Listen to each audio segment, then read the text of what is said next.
Today on Doomed! Grab your popcorn.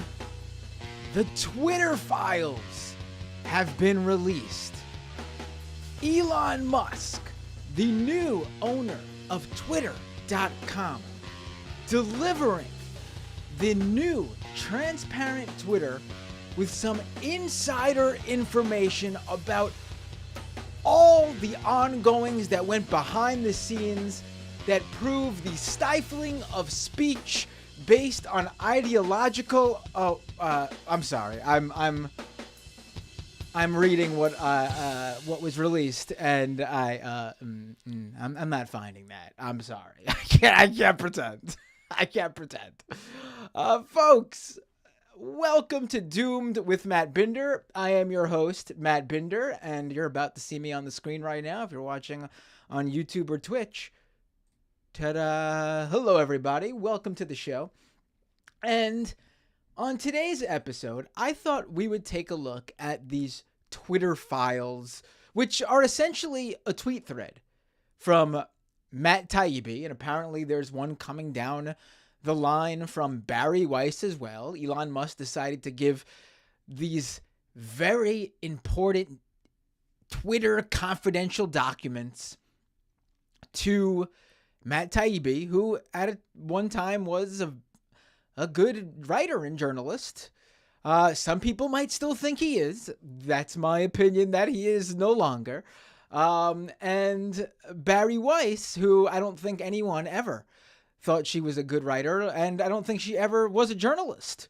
She was a New York Times opinion columnist who basically wrote solely about, like, you want to talk about, like, the elites.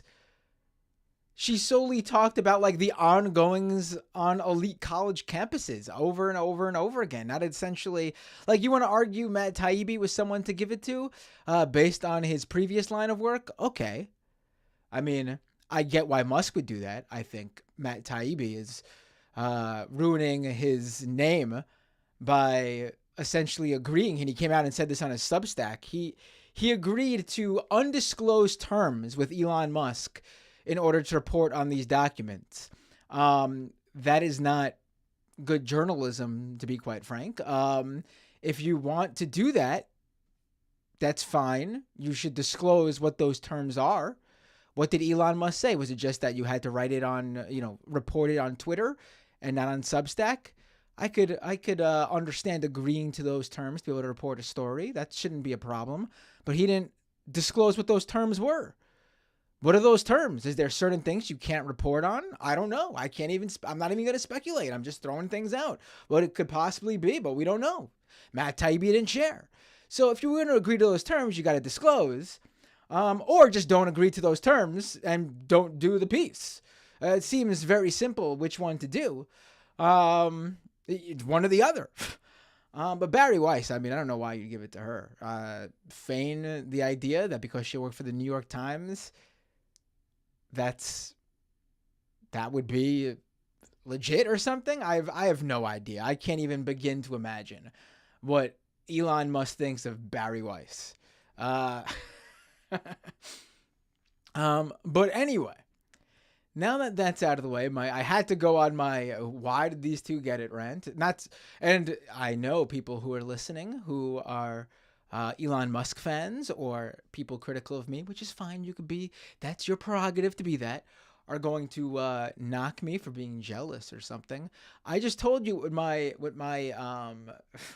view is.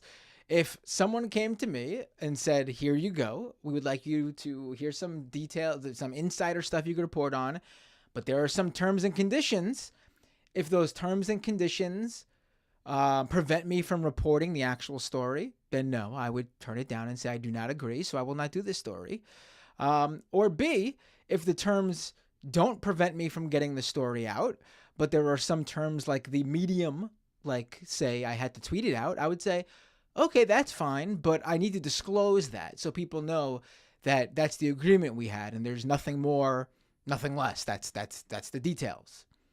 But so the fact that Taibbi didn't disclose, I'm assuming he couldn't. So I'm not jealous of a story I wouldn't report on to begin with, because I would have turned it down. And so let's now look at these Twitter files, and we're gonna take it from the beginning. We're gonna start at the very beginning, and we're gonna go through it all, and then we're gonna go through these Twitter files were dumped on a Friday night, which, as you all know, is prime time for dropping important news. And then today, Tuesday, December 6th, Matt Taibbi came back with a follow-up because they said there were supposed to be more Twitter files the day after Friday, Saturday, and there weren't. And then Sunday came and Monday came, nothing. So Taibbi came out and had a follow-up today. So we will get to all of that. We will talk about it all. So let's start with the first one. Let me just get my screen share here ready so you can all see these tweets. Okay. So it starts with Elon Musk. We're gonna really go down the timeline here because I'm gonna be super fair. We're gonna take each tweet and we're gonna think about it. We're gonna think about it a little bit. We're gonna say, oh, what's the details here? What are they sharing here? What's the important stuff? What do we got going on here? So let's do this. Okay. Should I make myself a little bit bigger? I can make myself a little bit bigger. There we go. All right, here we go. So it starts with Elon Musk. He's been talking about, I didn't go all the way back. He's been talking about it for a little bit now, a couple of weeks, about a new transparent Twitter, and that he's been looking at these details and this information, and how, what was it? That he was going to be more, he found some interesting information regarding how Twitter was purposefully suppressing specific content based on it being conservative or Republican or right wing, and how, to him, the greatest example was this Hunter Biden story. Now, a little bit of background here. Back in October of 2020, the New York Post released this report about the Hunter Biden laptop that apparently Hunter Biden had taken to a laptop repair shop, and he never picked it up. And so according to this, how I understand the story to go, it became fair game then after a certain amount of time, due to the terms of this laptop store, that if you don't pick up your product, your item becomes property of the store. So Hunter Biden, who is Joe Biden's son, never picked up this laptop. The laptop owner opened it up, looked at it, thought he found some juicy stuff, and got in touch with a number of outlets. Apparently, Fox News and a few other outlets turned this down because they weren't able to verify the authenticity of this laptop and the documents on it. So, I mean, Fox News turned it down as well. So New York Post ended up with it. They ran this story in October 2020. It releases. Facebook and Twitter, I don't know, probably some other social media platforms, but the relevant ones are Facebook and Twitter. Facebook and Twitter both sprung into action because this story started going viral to verify whether this story was legit as a part of its own policies based on, misinformation and such. So Facebook didn't remove it. They just basically temporarily put like a pulled back on its reach. So it was out there. You could share it if you wanted to, but it wouldn't spread through the algorithm until Facebook's contracted fact checkers could verify whether this was legit or not. Twitter, however, what they did was they removed the ability for people to post a link. They basically blocked the New York Post link on this Hunter Biden laptop story outright. Within few hours, I believe, certainly less than 12 hours, nowhere near a day, Twitter came out and reversed their decision and decided it was just a bad call on their part. I remember myself when this happened, me saying how dumb it was for Twitter to get involved at that level, blocking a link like that. It would backfire big time. B, it would have the opposite effect with more people searching out this link than previously. Like if you wanted to just say, Elon Musk says it himself, freedom of speech, not freedom of reach. If you want to be this platform that allows whatever to fly, that's if that's what you want to do. But you don't necessarily need to promote that material via your algorithms. You could just say, let it spread organically. You don't need to have the algorithms send it around. That's what Elon Musk apparently says he's doing, and that's what Twitter should have done, honestly. It was a mistake for them to block that link outright, for sure. No doubt about it. No question in my mind. So let's now get to this stuff. Let's get right into it. Let's dive into the tweets. So Elon Musk says, on Friday. So he comes out for weeks saying he's got the goods. We're going to be it's going to be shocking what we find out. And if you might notice, I'm logged out of Twitter, by the way, because in case any of the tweets are blocked for me or anything like that, I wanted to make sure that any block on me from specific users isn't affected by what we see. So Elon Musk says, what really happened with the Hunter Biden story? Suppression by Twitter will be published on Twitter at 5 p.m. Eastern Time. This will be awesome. And so we could see right away that this is an Elon Musk joint, if there was any doubt about it. This is the owner of Twitter running a story himself. He went out of his way to grab all these materials and sent it to the journalists of his choice. Again, that's his prerogative to do, but you have to keep that in mind. This isn't like, a whistleblower came out and leaked you information that, is going to blow the lid open on the company. I mean, Elon Musk owns the company. This is, essentially you're doing, work that, journalists receive all sorts of updates from the companies through their official channels saying, hey, we released this new feature. You want to report on this? Reporters do sometimes if it's an interesting feature. I've done it if it's something actually newsworthy. But just keep that in mind. This isn't like some, blockbuster that a whistleblower had to steal from Twitter. The owner of the company is passing these documents out. So let's now go to the next.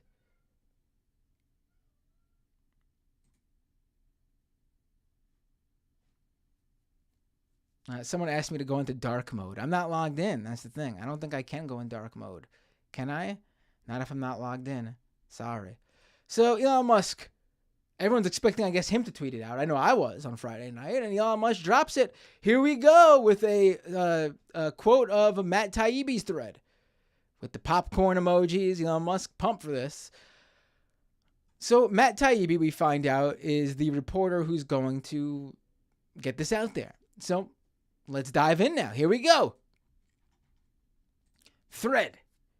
The Twitter files. That's how we start. Okay, let's do this.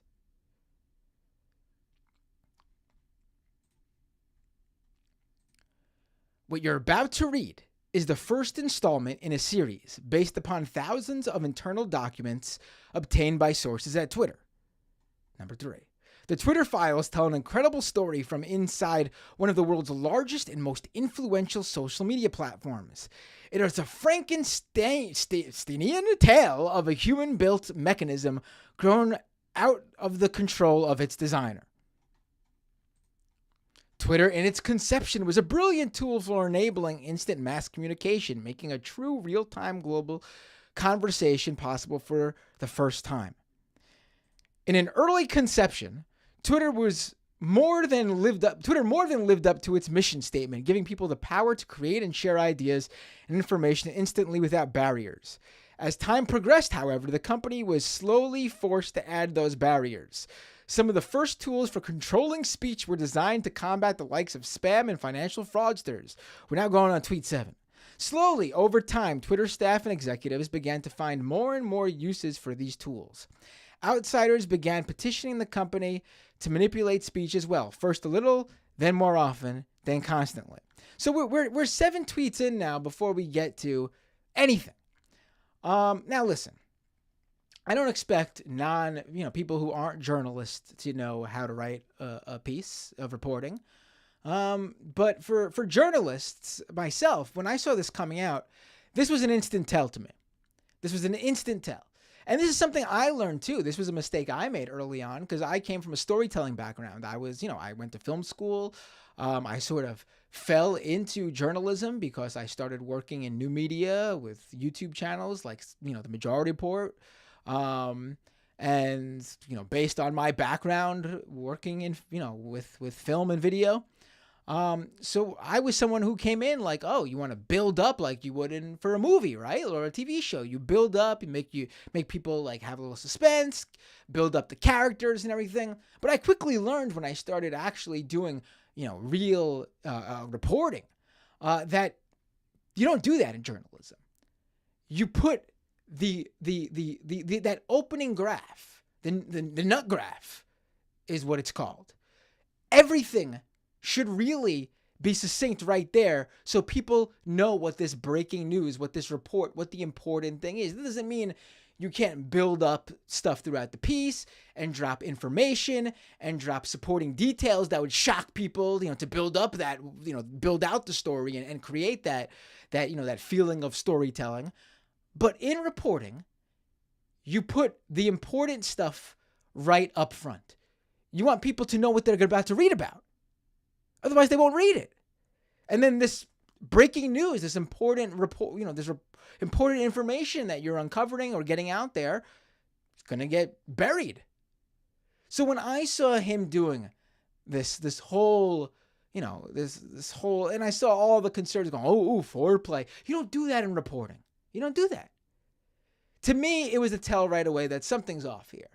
Why wouldn't you just come out with the goods? That would hook people right away, and then you could get into the nitty-gritty stuff. It was just very interesting to me that this is how he chose to start it. So let's continue. By 2020, requests from connected actors to delete tweets were routine. One executive would write to another, more to review from the Biden team. The reply would come back, handled. And there is a screenshot to an email with a bunch of links from a blurred out Twitter email address, someone on the Twitter team. More to review from the Biden team, dated October 24th, 2020.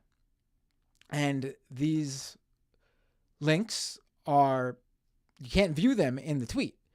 It's just a bunch of links from Jared, a bunch of numbers, that's a Twitter user, Let, a bunch of numbers, J6_2, Oswenya, Guy Squigs, really nobody, it seems like.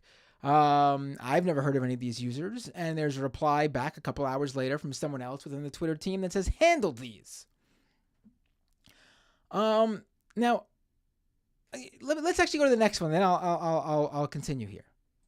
So then Matt Taibbi follows it up. Celebrities and unknowns alike could be removed or reviewed at the behest of the political party. And there's another tweet here. From the Twitter team, I grabbed the first one under something is blurred out. Defer to safety on the high-profile second one. And then an additional report from the DNC, says another user. And, oh no, that's the first one. I'm sorry. Now this is he's now tweeting them out of order. So the first email is October 24th. So that same day as the previous email. An additional report from DNC with a Twitter link from a user Stephen Lujan, and then another from Real James Woods, the conservative actor.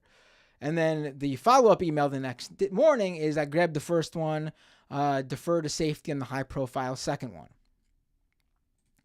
So what we have here is two emails with a bunch of Twitter links. If you try to go to these Twitter links, they're dead links because Twitter obviously took them down. I don't know if Matt Taibbi or Elon Musk went through any of these. But I did. And the first thing I did was got to look these up. And obviously I just told you they were taken down. But one of the cool things about the internet is a lot of things get archived. And once you post something, if it's even up for,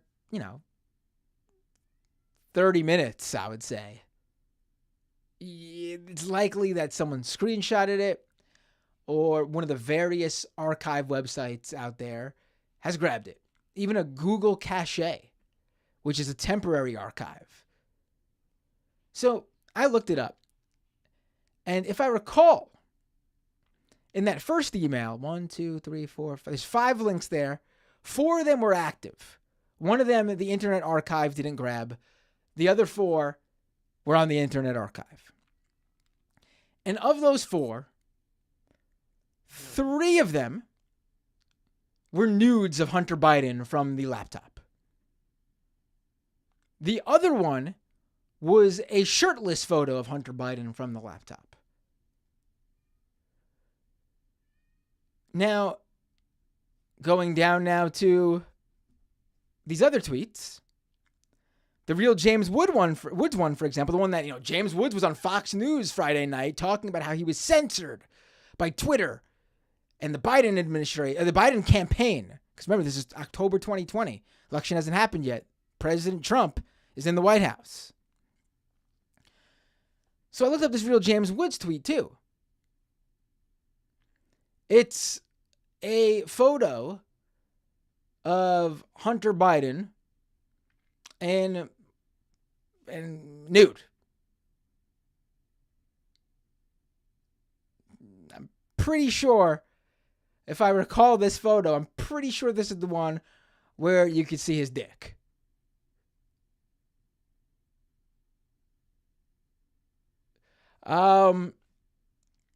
These are pretty clear-cut cases of content being reported because it's non-consensual it's nudity. It's revenge porn, which is against the law, first of all. I don't know if the entire country, I wouldn't be surprised, but certainly in many states. It's certainly something that any social media platform would take down if they were contacted. I mean, are we going to fight for the right to see Hunter Biden's schlong? Is this what we're going to fight over? The First Amendment right to see Hunter Biden's cock?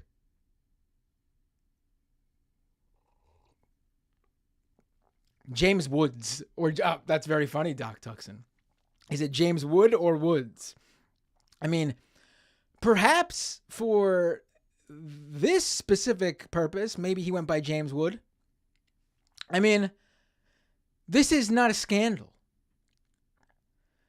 These dates are over a week after the Hunter Biden New York Post story first went up, and also more than a week after Twitter went back on the fact that they weren't going to let you post a link and you could post the link again. There's nothing really here unless you find it interesting to see how Twitter handles, or really any major social media platform handles, revenge porn, non-consensual nudes.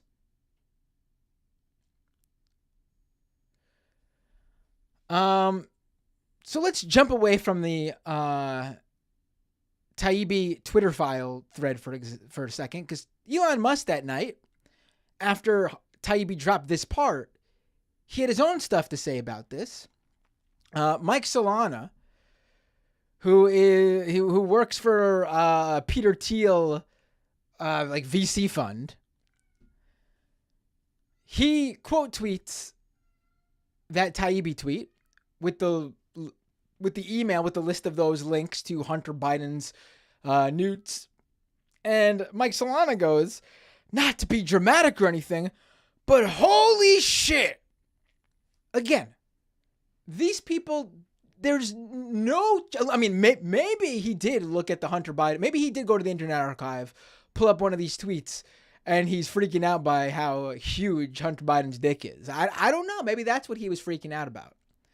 Not to be dramatic or anything, but holy shit.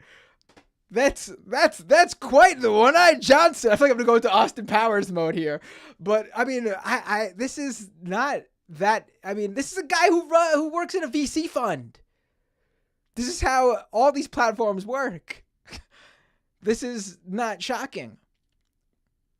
And Elon Musk thought it was interesting that whoever replied to the Twitter, whatever Twitter employee replied to the one sending the links, said handled. I don't see how that's, yeah, they handled it. 3 hours later, meaning they reviewed the links and decided that, oh shit, this is not good to have on our website because this is revenge porn. And then Elon Musk says, if this isn't a violation of the Constitution's First Amendment, what is? It's not. Because if you read the First Amendment, it's about the government. And Twitter's not the government. And also, if you want to get really technical, it's about how Congress, wouldn't make any laws, basically, curtailing free speech or whatever like that. Sure, if you want to get really into the weeds here. But also, Taibbi himself highlights one executive will write to another, more to review from the Biden team. The Biden team is not the government. This was Joe Biden's campaign. They reached out and said, this is non-consensual nudity of our candidate's son. Can you look at this stuff and review it? I mean, this is not a First Amendment violation. And then Elon Musk continues, Twitter acting by itself to suppress free speech is not a First Amendment violation. Oh, okay. But acting under orders from the government to suppress free speech with no judicial review is. There was no order from the government. There was no order from the government. I mean, again, I don't know what to say here other than he's wrong. This is not a First Amendment violation. I mean, it's just not. It's not. All right, back to the Taibbi stuff. Oh, and this is great. Wonderful. See, what you're going to find here, by the way, is Twitter is so great, running so great right now, that, and I had to try to grab multiple threads, is that Matt Taibbi's thread is breaking because Twitter is breaking, because Twitter's not running correctly. If you use Twitter, you probably see it yourself. Threads just don't appear on the timeline like they should, but I did a refresh and fixed it. Here we go. So Taibbi continues. We're at tweet 10 now. So far, the revelation is Joe Biden's campaign requested that Twitter review revenge porn stolen from his son that basically shows his son's dick. So Taibbi, and again, via the New York Post story and the subsequent reporting from other outlets, we know what was on the laptop. It was this stuff. Taibbi says both parties had access to these tools. For instance, in 2020, requests from both the Trump White House and the Biden campaign were received and honored. Hold on, let me read that again. Hold on. Taibbi says both parties had access to these tools. The tools are the ones to, reach out to the Twitter safety, department directly and get things reviewed.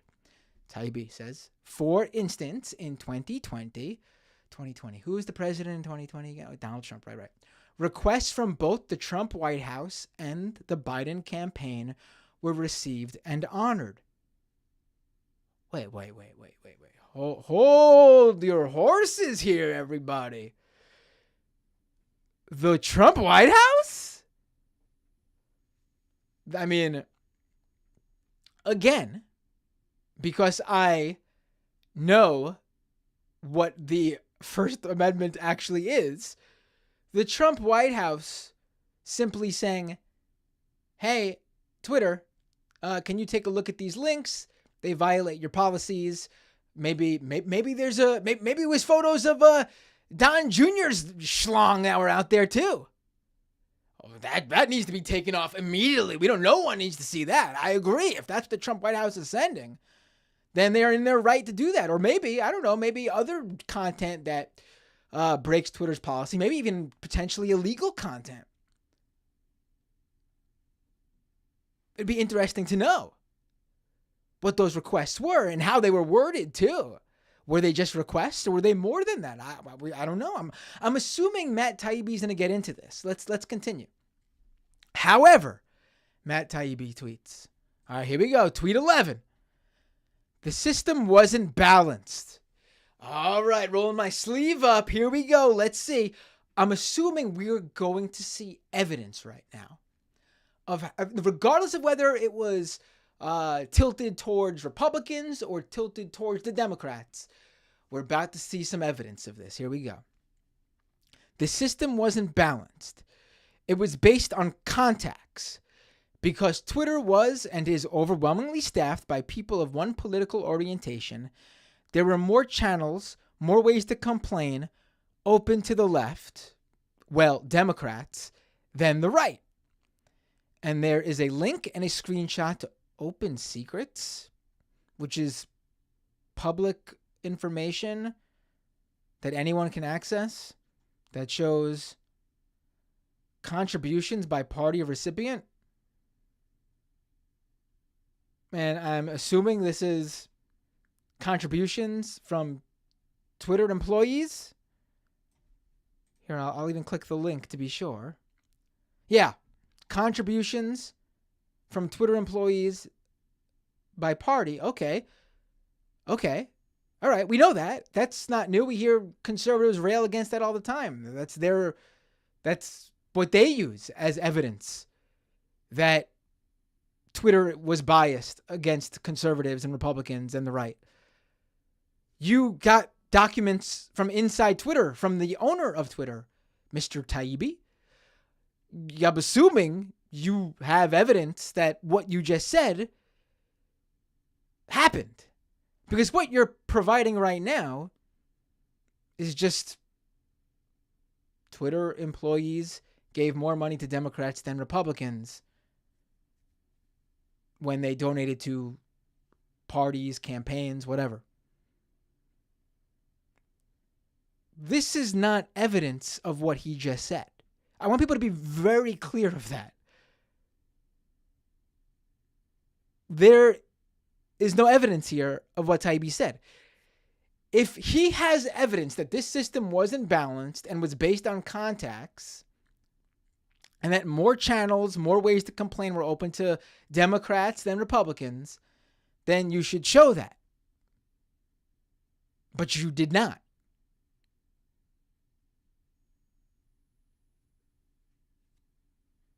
You did not.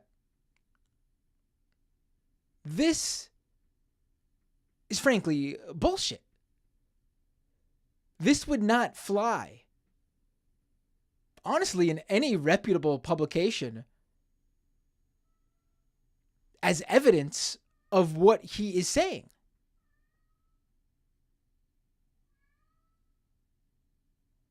Like, I really want to drive that home here for people to understand this. He's claiming to be showing something, and he's not showing it. He's claiming to have internal Twitter documents that are going to reveal this collusion between Twitter and the Democratic Party, which would be newsworthy and relevant if he had that evidence to show.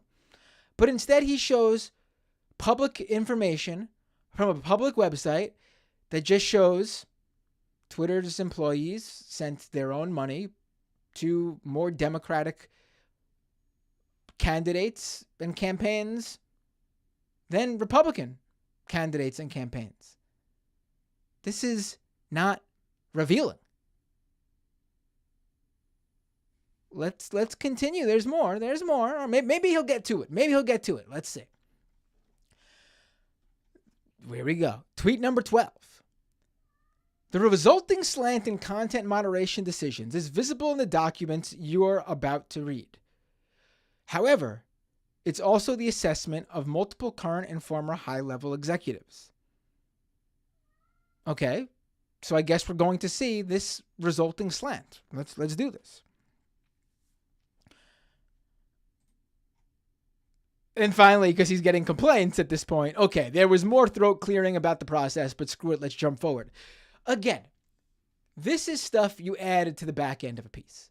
In a real reported article for a real news outlet, you would already have gotten to the point of the piece.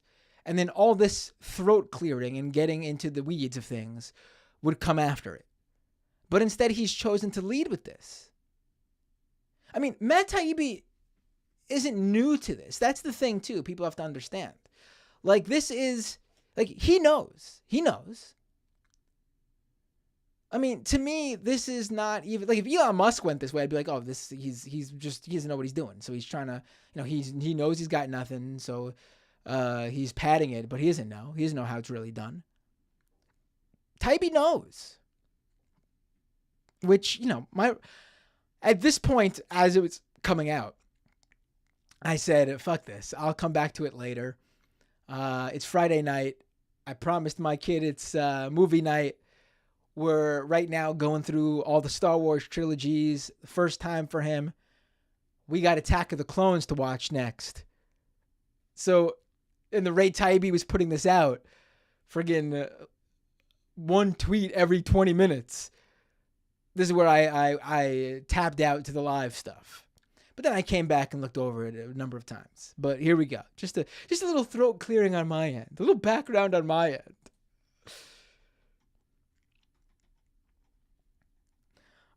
Taibbi, here we go. He jumps now, apparently. From 12 to 16. Is that accurate? He jumped from 12 to 16? Is this an issue with the... Let me use my phone here, because I want to make sure he jumped from 12 to 16, and that's real, and it's not Twitter breaking the thread issue. Because that's interesting. Why is that breaking? It appears like it's not broken. That seems to be where he goes next. He threw out 4 tweets. There was 4 more throat-clearing background tweets. Can you believe that? I mean... All right. Let's go now. Let's do this. Matt Taibbi, tweet 16 after jumping through past 4 more, filler tweets. The Twitter files, part 1. Here we go. 16 tweets in. Oh, almighty God. How and why Twitter blocked the Hunter Biden laptop story. Wait.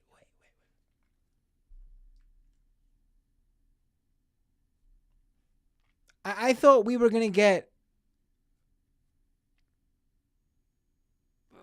All right, let's just keep going here, and then I'll say what I was going to say, because this is not delivering so far, but maybe, let's give it the benefit of the doubt. Here we go. On October 14th, 2020, the New York Post published Biden's secret emails, an expose based on the contents of Hunter Biden's abandoned laptop. They did do that, October 14th, 2020, correct.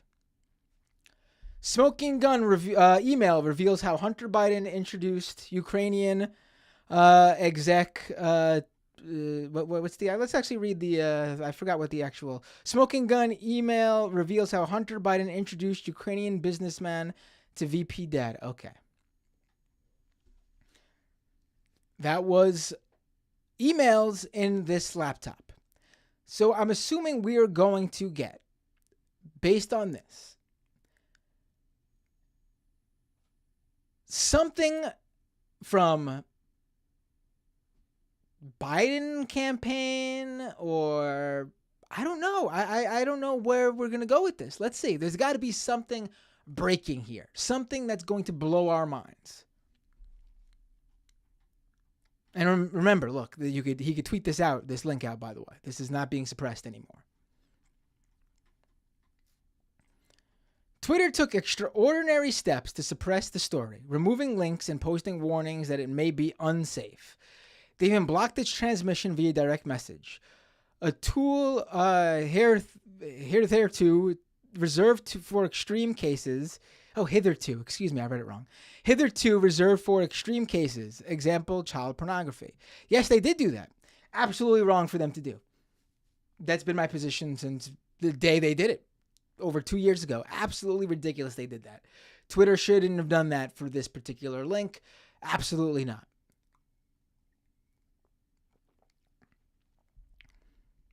The White House spokeswoman, Kayleigh McEnany, whose name I forgot to pronounce because she's been out of the limelight for a while, was locked out of her account for tweeting about the story, prompting a furious letter from Trump campaign staffer Mike Hahn, who seethed, "At least pretend to care for the next 20 days.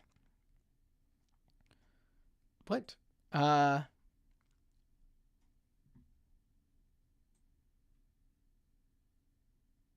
Okay, this is to Twitter that they sent this. All right. I think that's fair to get angry that the White House spokeswoman was blocked for sharing that link, especially that we know that blocking that link was wrong. And Twitter broke the thread again. Here we go. Had to refresh. Taibbi continues. This led public policy executive Caroline Strom to send out a polite WTF query. Several employees noted that there was tension between the comms policy teams, who had little less control over moderation, and the safety trust teams. Caroline of Twitter said, "Hi team, are you able to take a closer look here?" This is Thursday morning, assuming, being that it's directly threaded after that White House tweet, that this is related to Kayleigh McEnany being suspended. Strom's note returned the answer that the laptop story had been removed for violation of the company's hacked materials policy. Thanks for reaching out to us.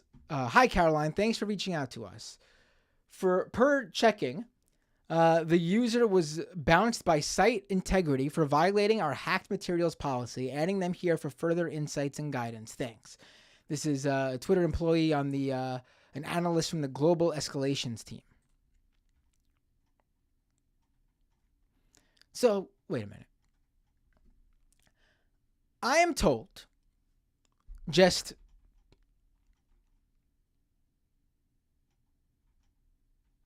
how many tweets ago?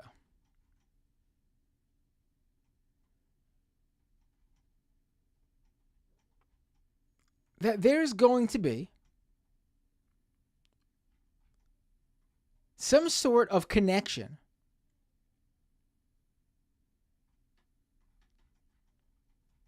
that shows Joe Biden, the Democrats, someone in government, dealing with Twitter, talking with Twitter about this, or even asking them to take down the New York Post story. What we see here is Twitter. Again, these are private emails, so they have no idea this stuff is going to be released. So this is as real as it gets here in terms of what the reasoning is. Twitter saying in private that they removed the New York Post story for violation of the company's hacked materials policy. What is this web archive here? Oh, yeah, it's Taibbi added an archived link of Twitter's hacked materials policy, which at the time did not allow people to repost material, documents that were received or leaked via hacks.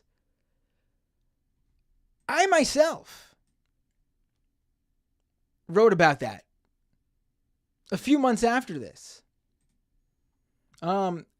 Mashable, where I wrote that story, the day of, wrote about the hacked material policy.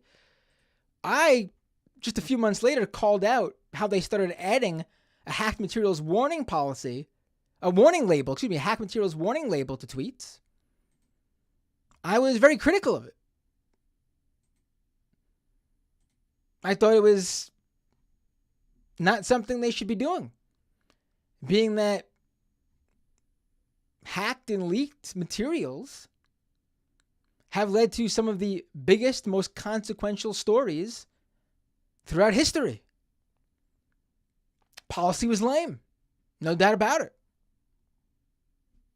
This shows a company, a private company, with a shitty policy. What's the big reveal here? Maybe it's coming. Let's see. Matt Taibbi continues. We're on tweet 22 now. Although several sources recalled hearing about a general warning from federal law enforcement that summer about possible foreign hacks, there is no evidence that I've seen of any government involvement in the laptop story. In fact, that might have been the problem. Well, hold on.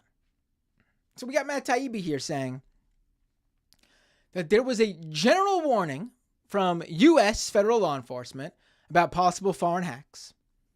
Taibbi does not state that he's seen any evidence of U.S. federal law enforcement explicitly saying, hey, this laptop story's fake. If you see anything, you should take it down. It's foreign influence, misinformation from, disinfo from Russia, China, wherever. I mean, he would have shared that information. He doesn't have it. Will he find it in the future? Maybe, but he doesn't have it here. A general warning about possible foreign hacks. I would say there's that general warning. I mean, I've been covering them pretty much every year now since at least 2015 or 2016, because that's been the game plan for a lot of bad actors abroad. And Taibbi continues, there's no evidence that I've seen of any government involvement in the laptop story. Oh. That seems to be a pretty big deal. No government involvement in the laptop story. Sort of blows that whole thing up a little bit, doesn't it? Let's continue. Tweet 23. The decision was made at the highest levels of the company, says Matt Taibbi, but without the knowledge of CEO Jack Dorsey, with former head of legal policy and trust, Vijaya Gad. I'm sorry, I don't remember how to pronounce her name. Playing a key role. She's the one who went with Dorsey on Joe Rogan's show to explain Twitter's policies. She was their head of, like it says right there, legal policy and trust. So obviously, as the head of legal policy and trust, she would play a key role in all major content decisions. That's literally her job.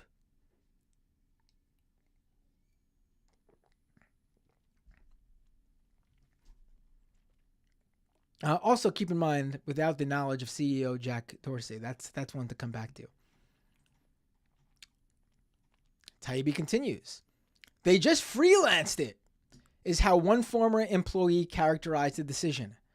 Hacking was the excuse, but within a few hours, pretty much everyone realized that wasn't going to hold, but no one had the guts to reverse it. Okay. All right. That's notable. It's interesting. But I'll tell you what it says. And I'll include that. Remember this for this next tweet. Matt Taibbi continues. You can see that confusion in the following lengthy exchange, which ends up including Gad and former Trust and Safety Chief Yoel Roth. Comms official Trenton Kennedy writes, I'm struggling to understand the policy basis for marking this as unsafe. And Taibbi provided some proof here of this exchange.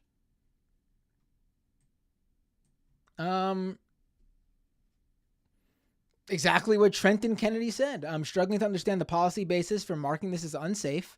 I think the best explainability argument for this externally would be that we're waiting to understand if the story is the result of hacked materials.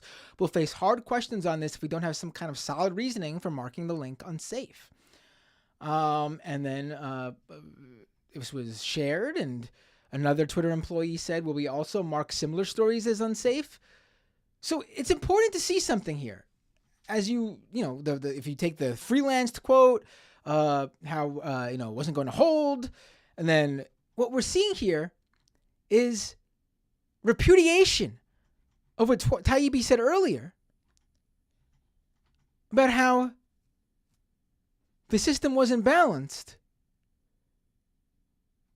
and that there was a slant. Because what we're seeing here is Twitter privately, confidentially saying the post article was removed as part of its existing, since 2018, its existing 2018 hacked materials policy. And then there is pushback within the company from the employees that I heard were biased. We were told they're biased, that they were all lock in step. We must do this for the Democratic Party, is what we were told. What I'm seeing is internal arguments. People saying, no, we shouldn't be doing this. This is wrong. What do we do about it? This is literally the opposite of what Taibbi is saying he's portraying here.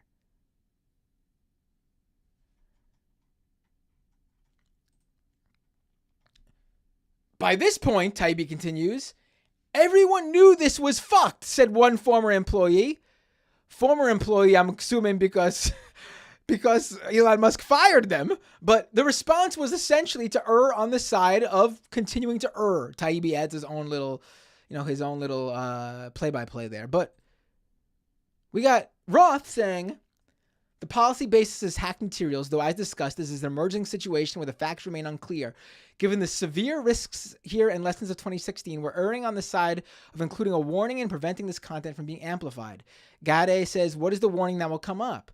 Roth says, when you click the link, you'll see the generic unsafe URL message, references spam, malware, violations of the Twitter rules. Not ideal, but it's the only thing we have. Another Twitter employee says, whatever we do in the comms, this will become a biased claim for Jack pre-hearing immediately. Let's make it clear we're proactively but cautiously interpreting this through the lens of our hacked materials policy and allowing the link with a warning and a significant reduction of spread. So this is them saying, everyone knew this was fucked. We got to reverse it. We'll continue to err on the side of caution.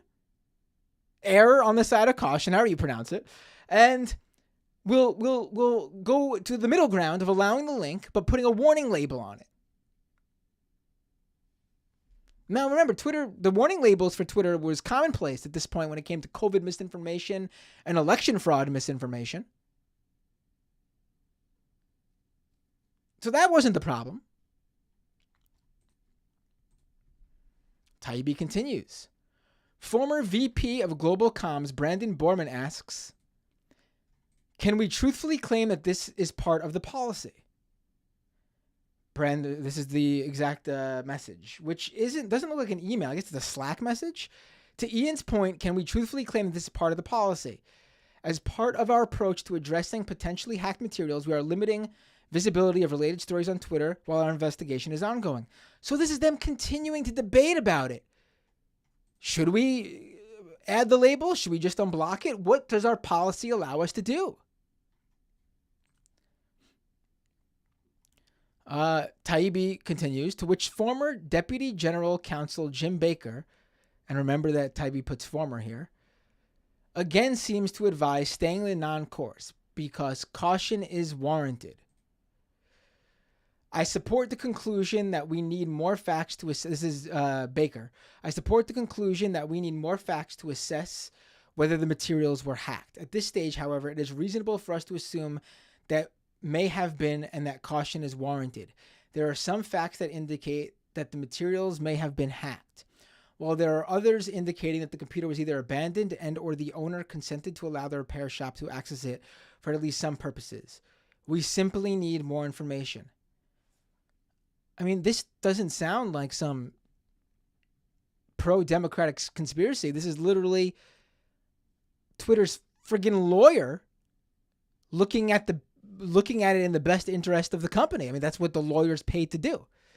He doesn't say, no, this is definitely hacked. He goes, it's unclear. It could be hacked. It could also be this other piece of information where it was abandoned at the laptop shop and, or permission was given. We just don't know yet. We need to know more. This doesn't sound insane to reasonable people so far, I would assume. This is what any corporation or company would do to cover themselves legally. This doesn't read corruption or collusion. This reads caution. And an admittance that the first action they did to block the link outright was wrong and that they needed to reverse it.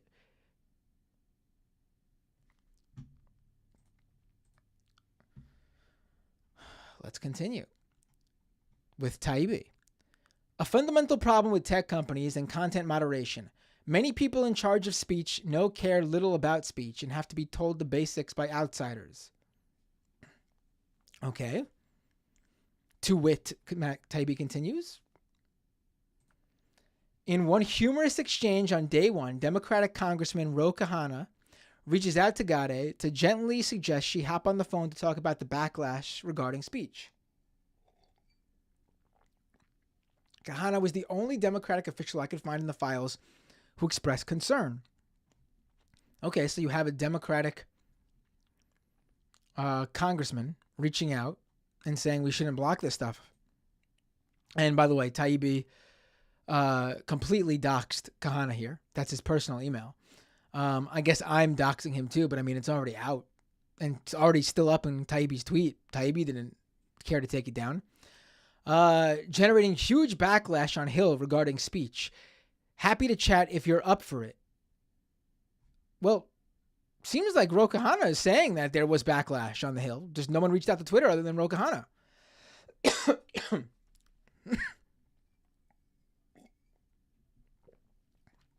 Let's continue. Gade replies quickly, immediately diving into the weeds of Twitter policy, unaware Khanna is more worried about the Bill of Rights.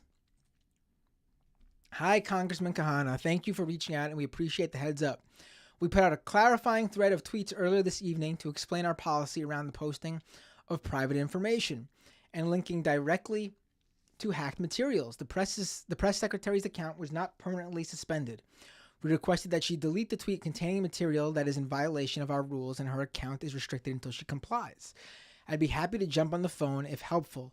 My team in DC has blah, blah, blah. Okay. So there's the information that they put out publicly too. Khanna tries to reroute the conversation to First Amendment mention, of which is generally hard to find in the files. Hope you're well, but this is from Khanna. But this seems a violation of the First Amendment principles. There's a hack of classified information or other information that could expose a serious war crime, and the New York Times was to publish it. I think the New York Times should have that right. Okay, New York Times, they have the right to publish. The Post, see, Khanna's wrong here. No one blocked the Post from publishing it. Twitter just said, we don't want this on our site. It's wrong, I think, but Twitter is allowed to do it. It's not against the law.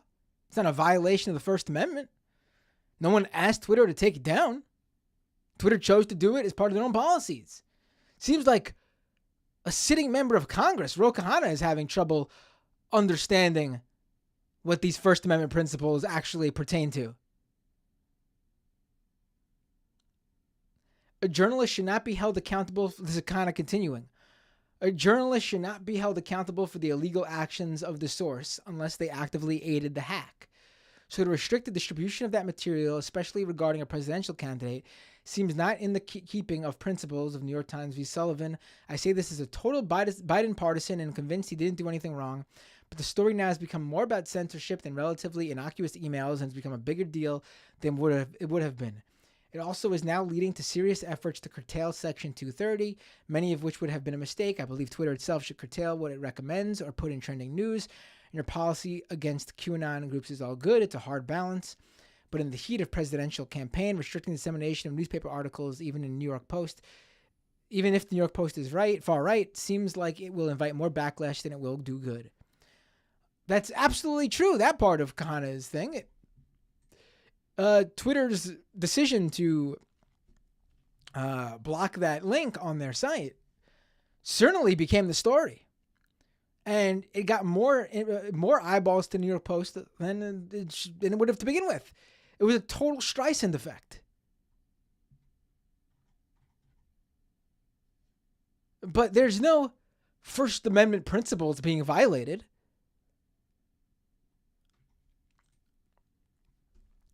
Taibbi continues. Within a day, head of public policy Lauren Culbertson receives a ghastly report from Carl Sasbo of the research firm Net Choice, which had already polled 12 members of Congress, 9 Republicans and 3 Democrats, from the House Judiciary Committee to Representative Judy Chu's office.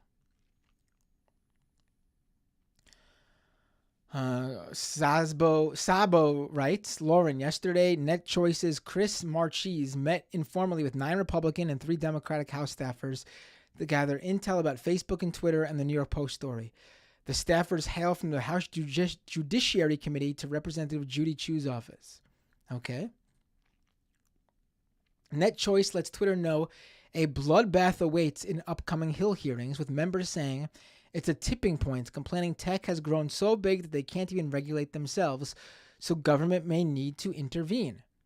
High-level takeaway, every Republican said this is a tipping point is just too much, and both Democrats and the Republicans were angry. Okay, so this again shows that Republicans and Democrats were unhappy with Twitter's decision to deal with the New York Post story the way they did. Matt Taibbi continues. Sabo reports to Twitter that some Hill figures are characterizing the laptop story as tech's access Hollywood moment. When asked just how bad the situation is, one staffer said it's tech's access Hollywood moment and it has no Hillary to hide behind. Others are more blunt. Tech is screwed, and rightfully so. Yeah, Twitter fucked up. Their policy of hacked materials was stupid, especially in this case.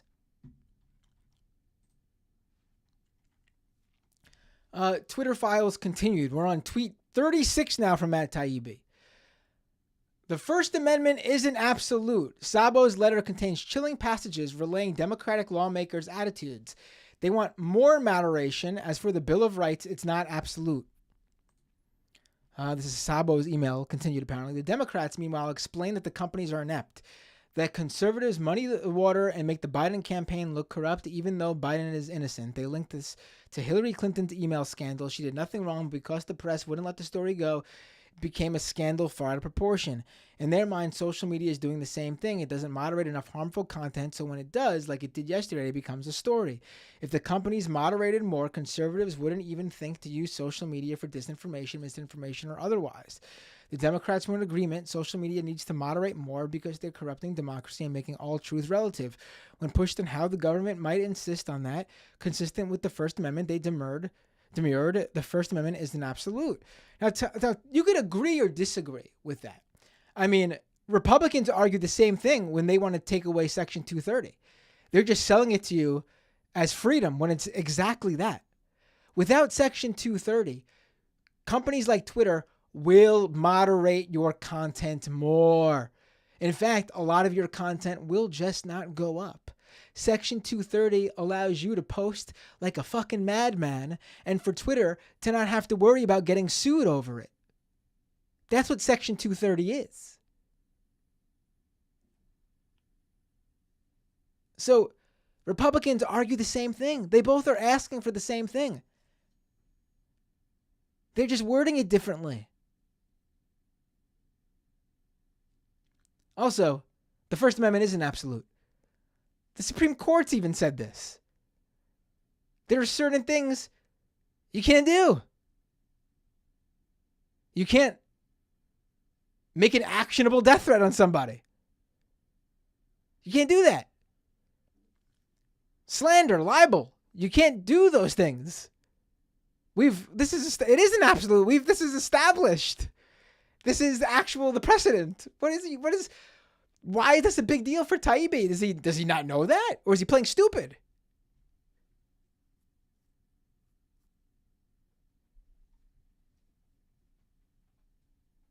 I mean, this is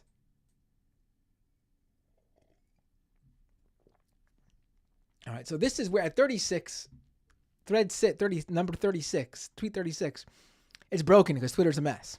So I have to open a new window here. Where is it?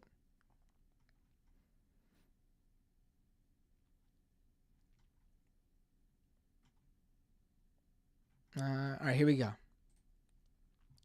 So Taibbi goes, the amazing subplot of the Twitter Hunter Biden laptop affair was how much was done without the knowledge of CEO Jack Dorsey and how long it took for the situation to get unfucked, as one ex-employee put it, even after Dorsey jumped in. Oh, and this is where the tweet is deleted. Hold on. Let me pull this. This is the one Taibbi deletes because they doxed Elon Musk's friend, Jack Dorsey. So they delete this one for him.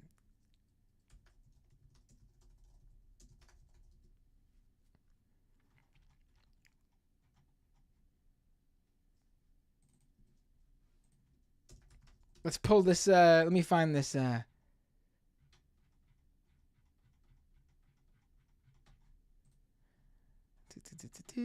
should have found it before, but I forgot to.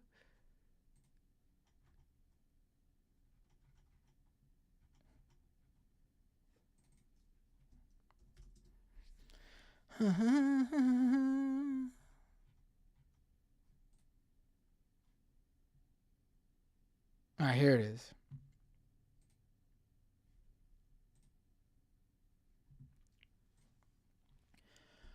While reviewing, this is the deleted tweet. While reviewing Gade's email, I saw a familiar name, my own. Dorsey sent her a copy of this is Matt Taibbi talking, of my Substack article blasting the incident.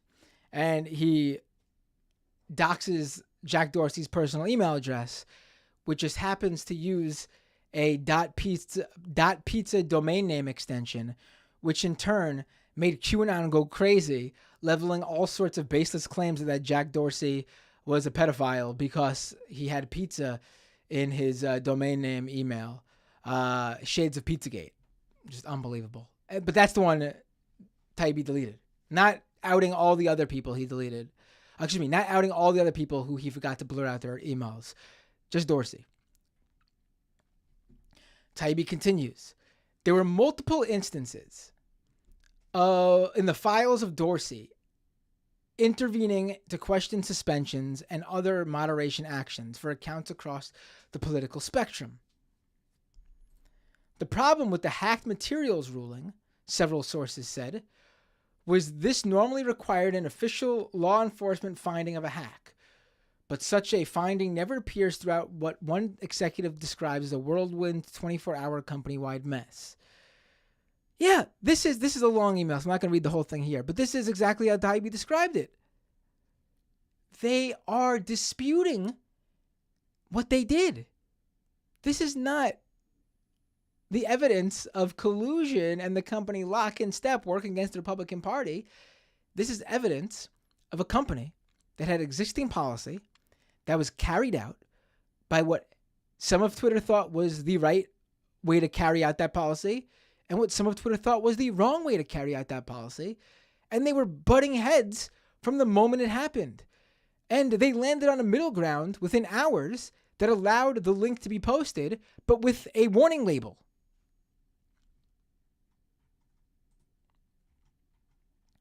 And this is where Taibbi starts to make it about him. It's been a whirlwind 96 hours for me too.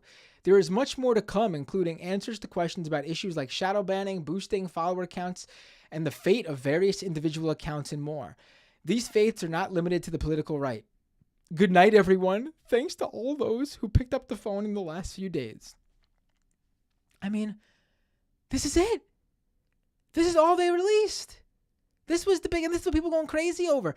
First of all, some people, even on the right, were not swayed by this. Even Sebastian Gorka was like, this is very underwhelming. This is very underwhelming. He even chimed in saying, no, what a private company, to a follower of his, no, a private company did not violate the First Amendment. It's their right to not have to do this stuff. I mean, this is I was told there'd be evidence of collusion between Democrats and Twitter.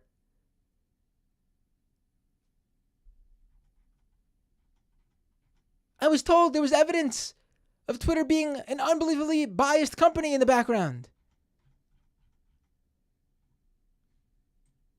And again, I guess in case you need the proof, this happened October 14th. Twitter safety officially is out there with a statement that same day saying they were wrong. Jack Dorsey comes out. Our communication around our actions on the New York Post article was not great, and blocking you all sharing via DM or tweet with zero context as to why we're blocking unacceptable. Straight up, Jack continued, and a few days after, blocking of URLs was wrong. We updated our policy and enforcement to fix. Our goal is to attempt to add context, and now we have capabilities to do that. And even Gade, who's their villain in this, she came out with her own statement explaining what happened with the hack materials policy and how they're changing it because they did the wrong thing. This is incredible. In a sense that it's completely not incredible. There's nothing here.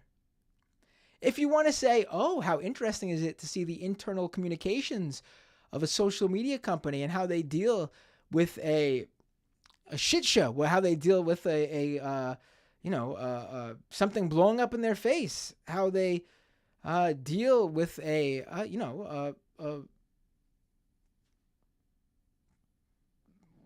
whatever shit's going on behind the scenes at the company. Okay, I guess if you look at it from that perspective, but that's not political or anything. That doesn't show collusion. It doesn't show bias. It's all they provided. The evidence to what Taibbi and Musk were claiming is not there. And so then Elon was already promoting, tune in for episode 2 of the Twitter Files tomorrow. This was on December 2nd. And so tomorrow comes December 3rd. No Twitter Files part 2. Musk tweets, looks like we need another day or so. Okay. That was December 3rd. December 4th comes and goes. Nothing. December 5th comes, goes. Nothing. December 6th comes. Morning. Afternoon. Nothing. All of a sudden, evening. Taibbi comes out. Thread. Twitter Files supplemental. If you need a supplemental thread to that original Twitter Files thread that, again, proved nothing, it better be good. Because, again, this isn't part 2. This isn't Elon Musk's episode 2 of the Twitter Files. This is an addendum to the original Twitter Files, meaning it is just added commentary or background on what we've already got.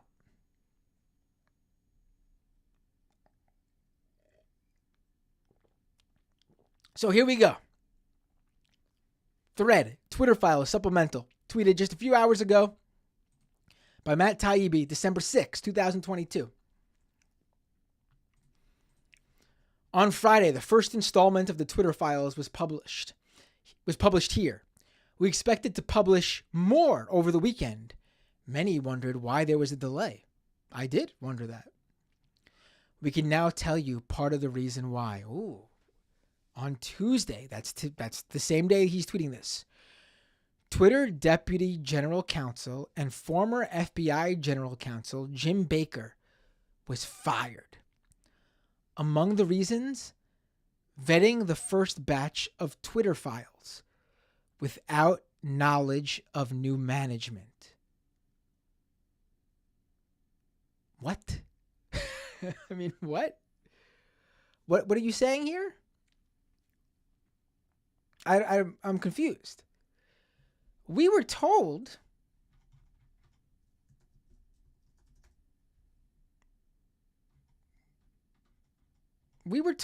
before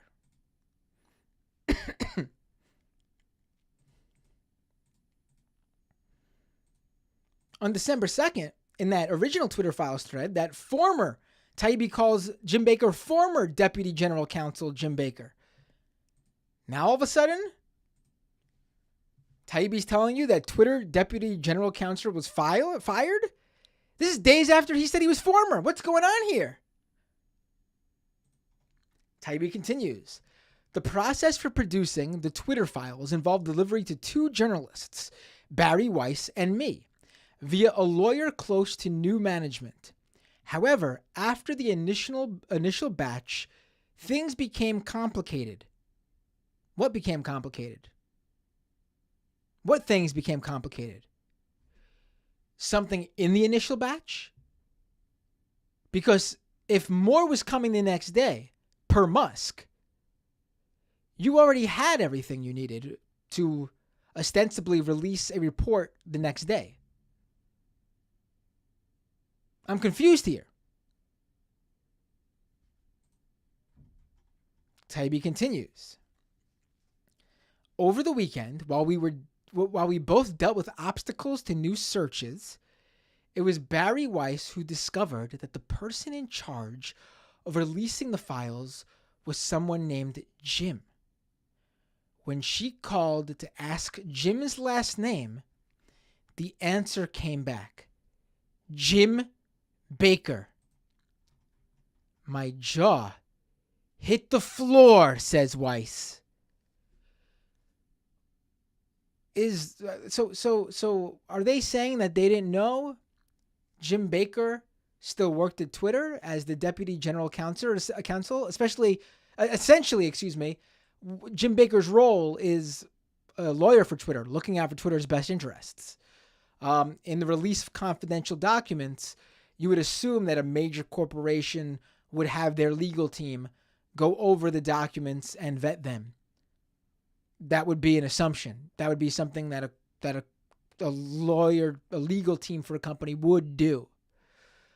So are they saying they are shocked that Jim Baker still worked there? Or are they saying they're shocked that Jim Baker was getting them the content? Are they alleging that because Jim Baker was named in the the first Twitter files? If you recall, he was the lawyer, the legal member of the team who said, we don't know if this is hacked material yet or if it's legit, so we just need more information. That's the guy who said that. So what are they accusing Jim Baker of censoring the documents before sending them to Weiss and Taibbi? Are they claiming that Baker hid things from them? I don't see that here. Let's see the next tweet. The first batch of files both reporters received was marked Spectra Baker emails with a screenshot of the document titled Spectra Baker emails. Wait a minute. Whoa. Hold Elon Musk's horse here. Hold on 1 second. Hold up. We have Taibbi saying, number one, by him calling Jim Baker former legal counsel at Twitter on Friday, December 2nd, we could safely assume that Taibbi and Weiss thought Jim Baker no longer worked at Twitter. Then, Weiss, the ultimate sleuth, we're told to believe here, the ultimate investigative reporter, she found out that the person sending them the files was someone named Jim.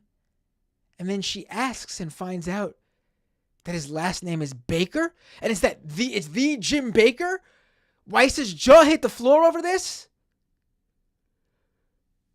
The fucking name was in the file title. It was literally in the document file name.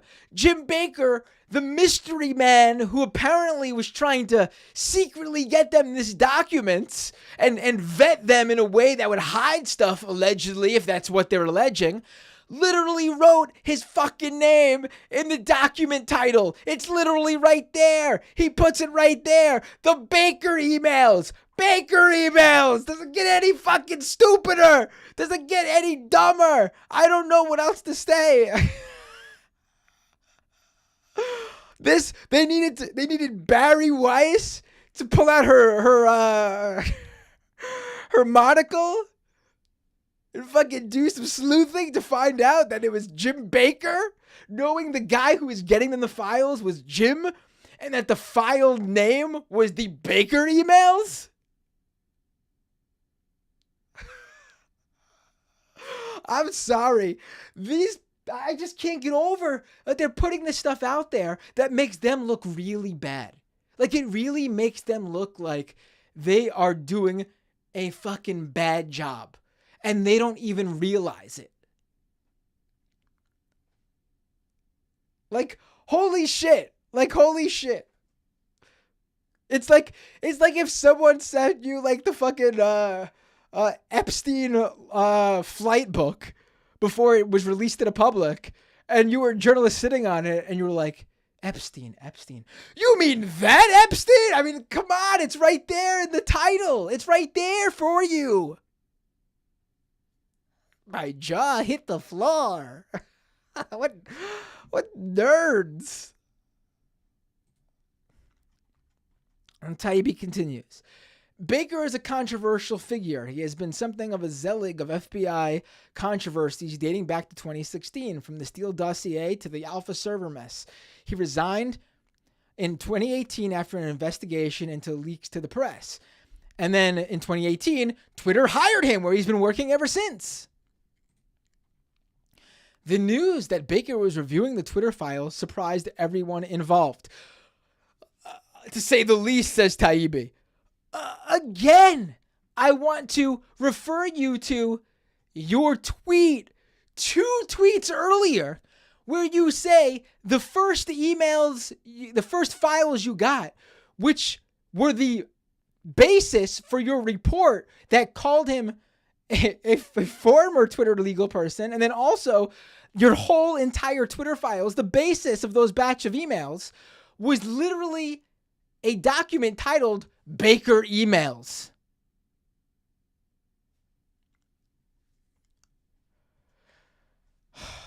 The news that Baker was reviewing the Twitter files surprised everyone involved, to say the least. New Twitter chief Elon Musk acted quickly to exit Baker Tuesday. Reporters resumed searches through Twitter files material, a lot of it, today. The next installment of the Twitter files will appear at Barry Weiss. Stay tuned. And that's all he's tweeted. Oh, and then he tweeted a little eye emoji. The eyes emoji, to, I guess, try to hint that something's coming. I mean, if it's as breaking as what we got so far, then call the presses. So Elon Musk then tweets out, in light of concerns about Baker's possible role in suppression of information important to the public dialogue, he was exited from Twitter today. You have the owner of Twitter himself saying possible role in suppression of information. So there you have it. You have him, A, saying they believe he suppressed information. Sneakily did so, obviously, with his fucking name right in the document file header. Literally, the document's titled Baker Emails. And then you have Musk saying possible role, meaning, again, they don't have any idea what Jim Baker did besides vet to make sure, as part of his job as deputy general counsel, vet to make sure that he was giving files in the best interest of Twitter, the company. Will they find something? Maybe, but they're admitting right here that they know nothing right now. And so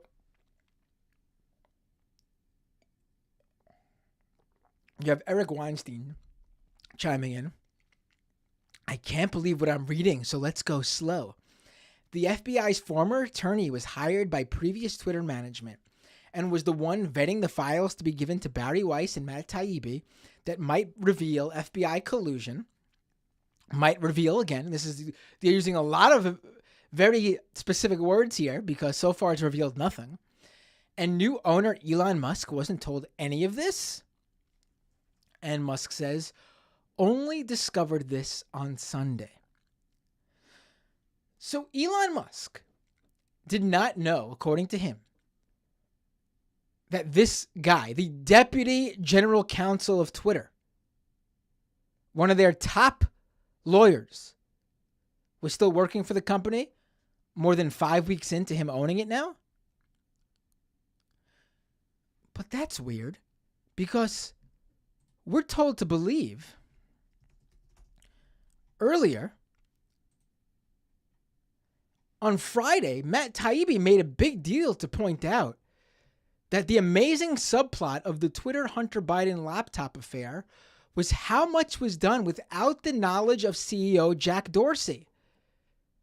And we're made to believe this is some sort of diabolical plot from inside Twitter to keep Jack Dorsey out of the loop.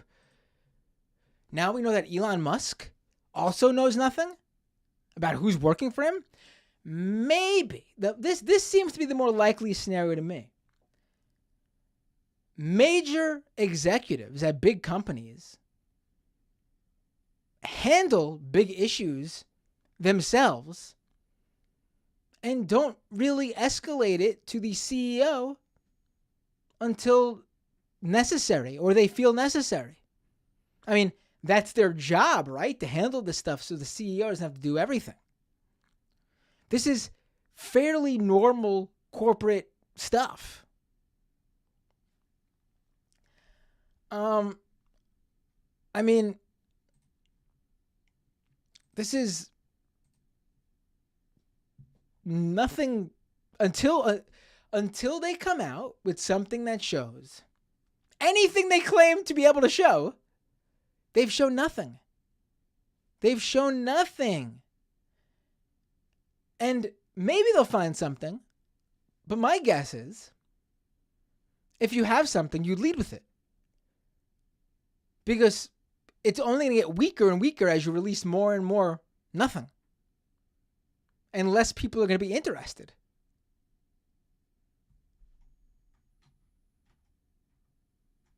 They haven't shown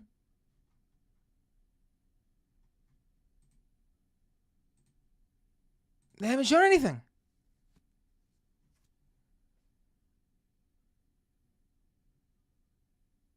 I don't know what else to say here other than I gave it a shot.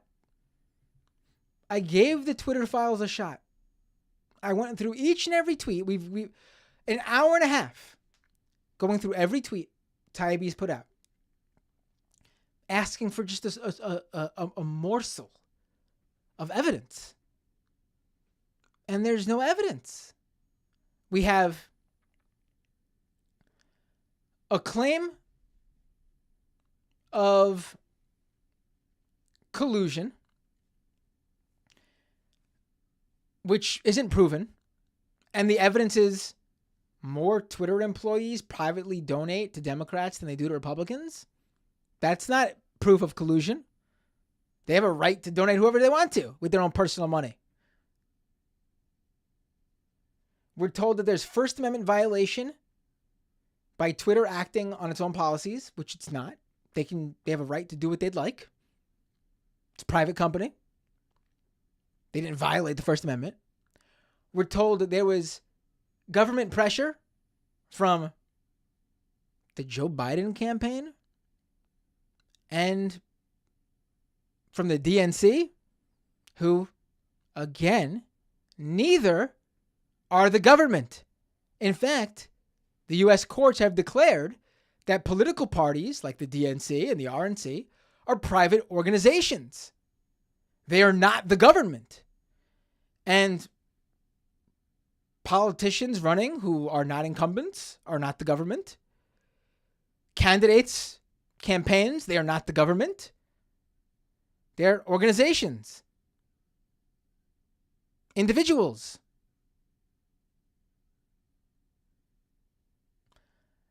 One interesting thing to end on here is that if you go back, where is this? To Taibbi's tweet here, number 10 in that original Twitter files thread. Taibbi says both parties had access to these tools. For instance, in 2020, requests from both the Trump White House and the Biden campaign were received and honored. Now, I'll tell you something. I think it'd be interesting to know what the sitting president of the United States and his administration requested Twitter do.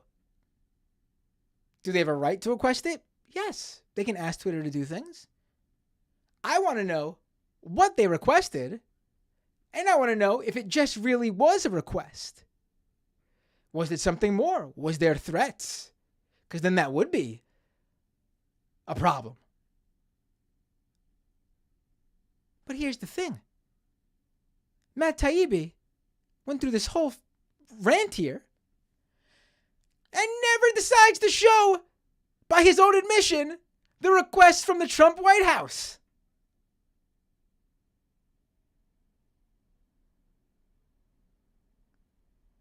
Where are these requests? If this is truly a nonpartisan thing, then let's see these Trump White House requests. Where are they? If it's just the same thing we saw the Biden campaign doing, asking for illegal tweets that have illegal content or content that violates Twitter's policies being taken down, if it's just asks of that, I think it's fine for the Trump administration, even though they're the administration in power. I think it's fine for them to ask that. Twitter can decline to do it, or Twitter can decide to do it, just like they had to go through that process and debate what to do when the Biden administration asked for the Hunter Biden nudes to be taken down, and when they had to decide how to carry out their hacked materials policy with the New York Post article. I want to see how Twitter dealt with the Trump White House requests. If this is truly a bipartisan, transparent look into the internal machinations of how Twitter works, I should be able to see the other side here. And we're not being given that, nor is it hinted as coming down the pike.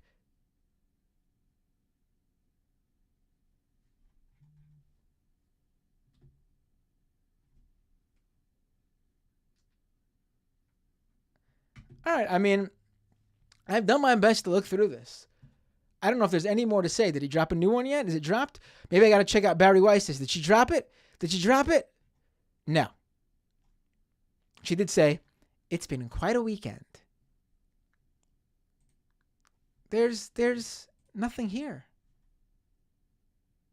I mean, again, if you find it interesting, the debate that a social media platform had internally on how to deal with a controversial issue, I guess that's interesting. It's certainly something that's interesting to see happen. It shows absolutely nothing that Taibbi, Weiss, Musk, and any of these conservative outlets claim it shows.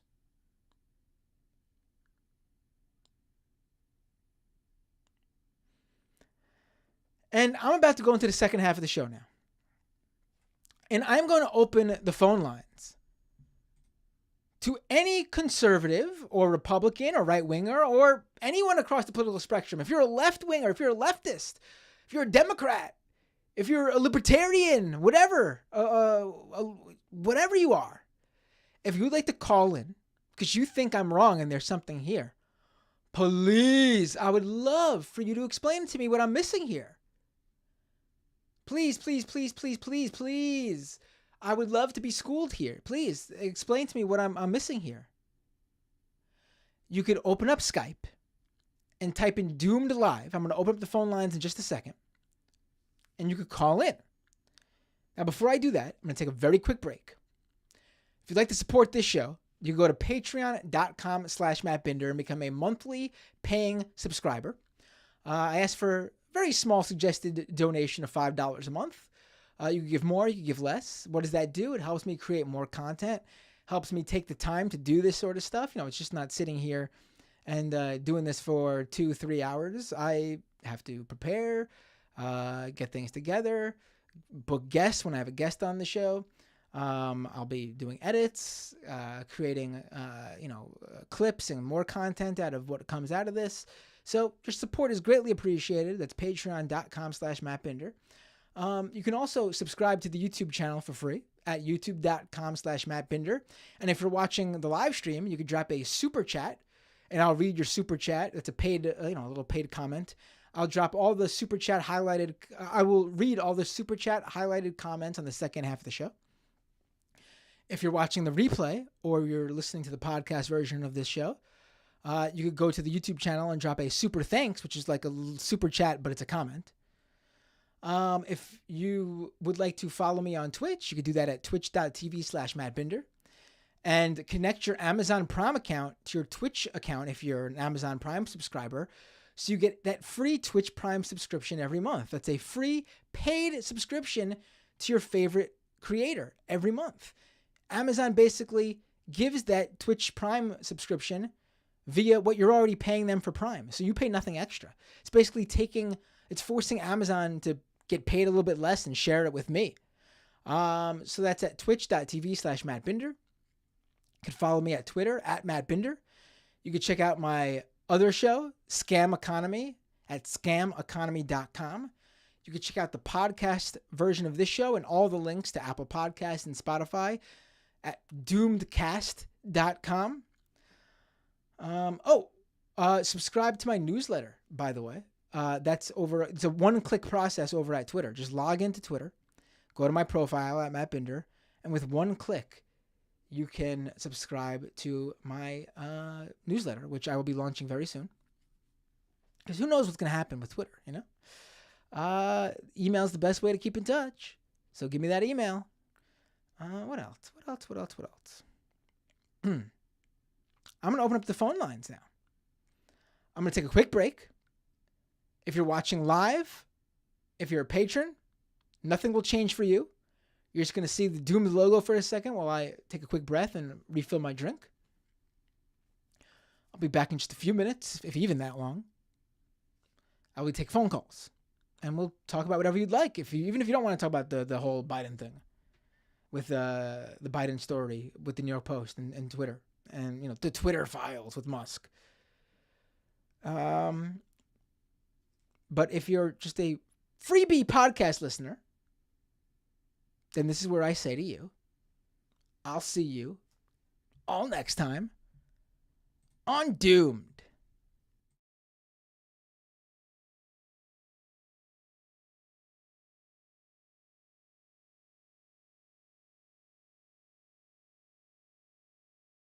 Today on Doomed.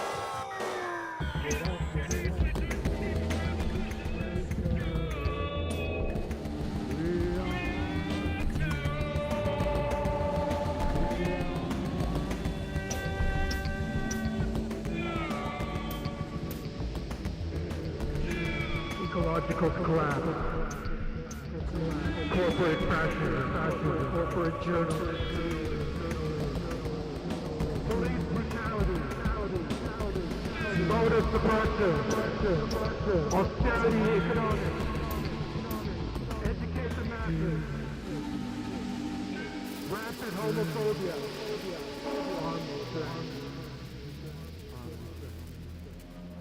We got our first caller. What's up, Matt?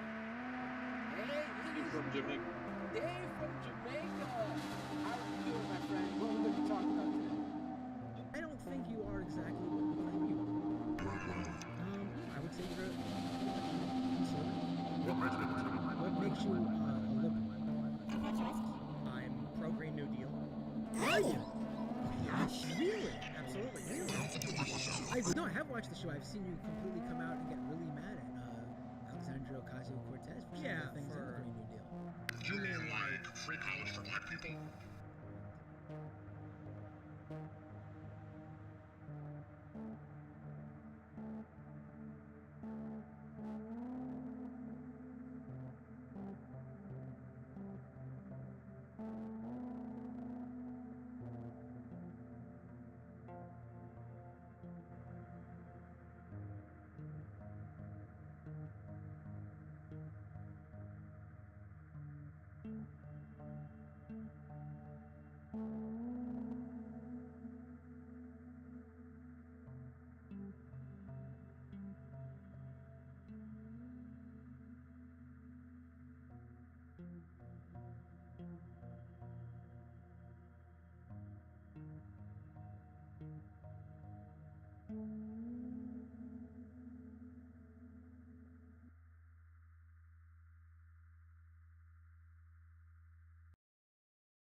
We're back. Hello, everybody. The phone lines are open. Doomed Live. Just open up Skype and search Doomed Live. Let me tweet it out too. I have not seen anything going on Twitter or in the comments because, I was doing a solo show today. So I need to pay full attention to, me and myself. I can't really be scrolling through Twitter and stuff. Warnock won! Congratulations, Raphael Warnock, Georgia Senator. He won. Oh, we got our first call. Here we go. Let's do it.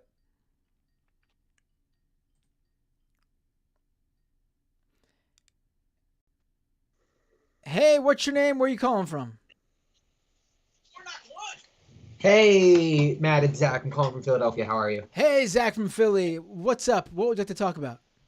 I actually have a question about Palestine, if you're willing to entertain me. Sure. Actually, I just realized I went and got my drink and I left it in the other room. I'm listening to you. Go ahead. Yeah. Okay, go ahead. Awesome. Thank you. Just a little bit of quick background. My old man was a staunch Marxist in the Democratic Front for the Liberation of Palestine, the DFLP. My parents both were part of the first Intifada, the second Intifada, all of that. So they're entrenched in Palestinian politics. Well, used to be before, they disbanded, and we can talk more about kind of the collapse of leftist and nationalist organizations in the Middle East and like the subsequent rise of the Islamists, but that's not the point. And what I've kind of seen keep happening is that there's this stalemate, right, that is established between the two states. The Israelis keep pushing into the West Bank and kind of the siege of Gaza, and that there's no outcome that works, which isn't just the complete expulsion or ethnic cleansing of the Palestinians in these separated in these kind of in like this two-state solution. And I guess kind of what I'm asking is how do you feel about the idea of a one-state solution, right? Israel it occupies the West Bank fully, it occupies Gaza, and the Palestinians are then brought into Israel, unfortunately, both kind of more concretely defining the apartheid state that it is, and then there's this beginning of a movement that akin to what happened in South Africa, right, with Mandela and all of that, and a more long-term project of to define us not as, Palestinians in our own right, but Palestinian Israelis. And I know that there's a lot of things that come with it, but I feel like the two-state solution is just non-tenable anymore because we're not in control of anything, right? We have hostile neighbors everywhere that are slowly kind of turning, for lack of a better word, turning their backs on us as they engage with Israel on more formal basis, more than they have been. My dad used to say that the best ally Israel ever had was the Saudis. Now they can just make it official. I mean, it's not for me to really say, I mean, I feel like the Palestinian people have made it clear that's probably not a solution, right? I mean, am I wrong in saying that? I mean, well, that's when I don't really, I haven't, the Palestinian, it's the problem with the Palestinians in this country is that it seems very hopeless, right? We see the blatant corruption of the Palestinian Authority and to an extent the corruption in Hamas as well, right? There's no, like, I can't even see, like, when these protests come up, and you start to see like what was happening. What was it? I think last year, the year before, maybe, when there was this big explosion of Palestinian protests.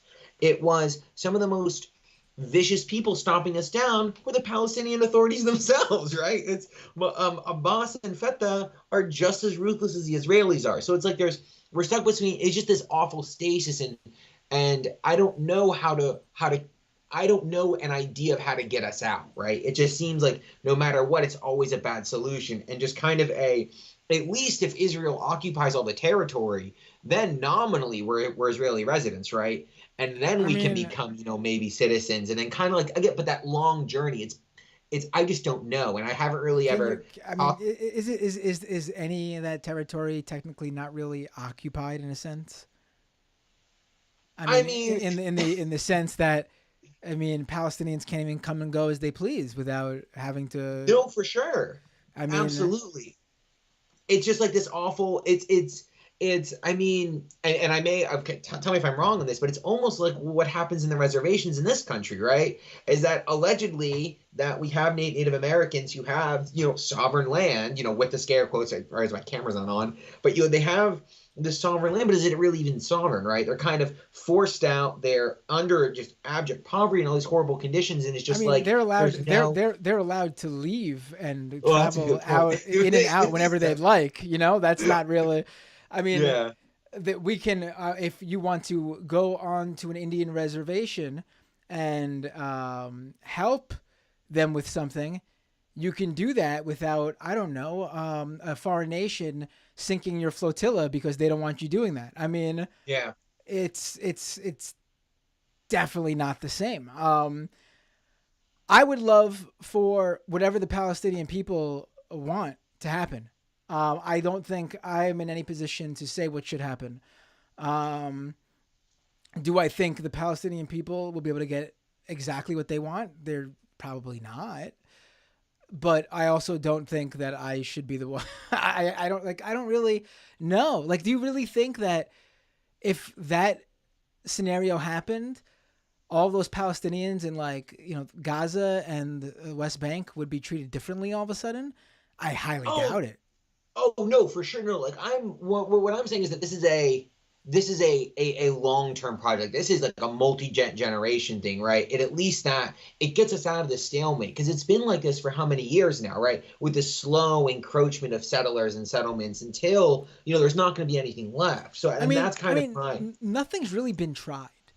If you really think about it, I mean, we could pretend all we want that we sat down for peace in the Middle East and agreements and blah, blah, blah, blah. No. Nothing has been tried because we, the United States of America, constantly and very openly, while pretending we somehow aren't, are putting our thumb on the scales. Oh, of course. You wanna solve this problem really quick? You sit down with the Palestinians, and you sit down with the Israel, and you say, we're going to solve this issue right now. And then you tell Israel that we are no longer going to be providing aid until we come to some sort of mutual agreement here. and you'd say the same to the Palestinians, what little we give them or whatever, I'm sure they're much more agreeable, I'm sure, than than Israel to work this out. So I'm just saying this for the sake of just what the U.S. government would do. Yeah. Oh no, for sure. And you would solve this problem, not completely. There would still be obviously skirmishes and attacks and things like that. But there would be a much more concrete method of things going on there. I will assure you of that.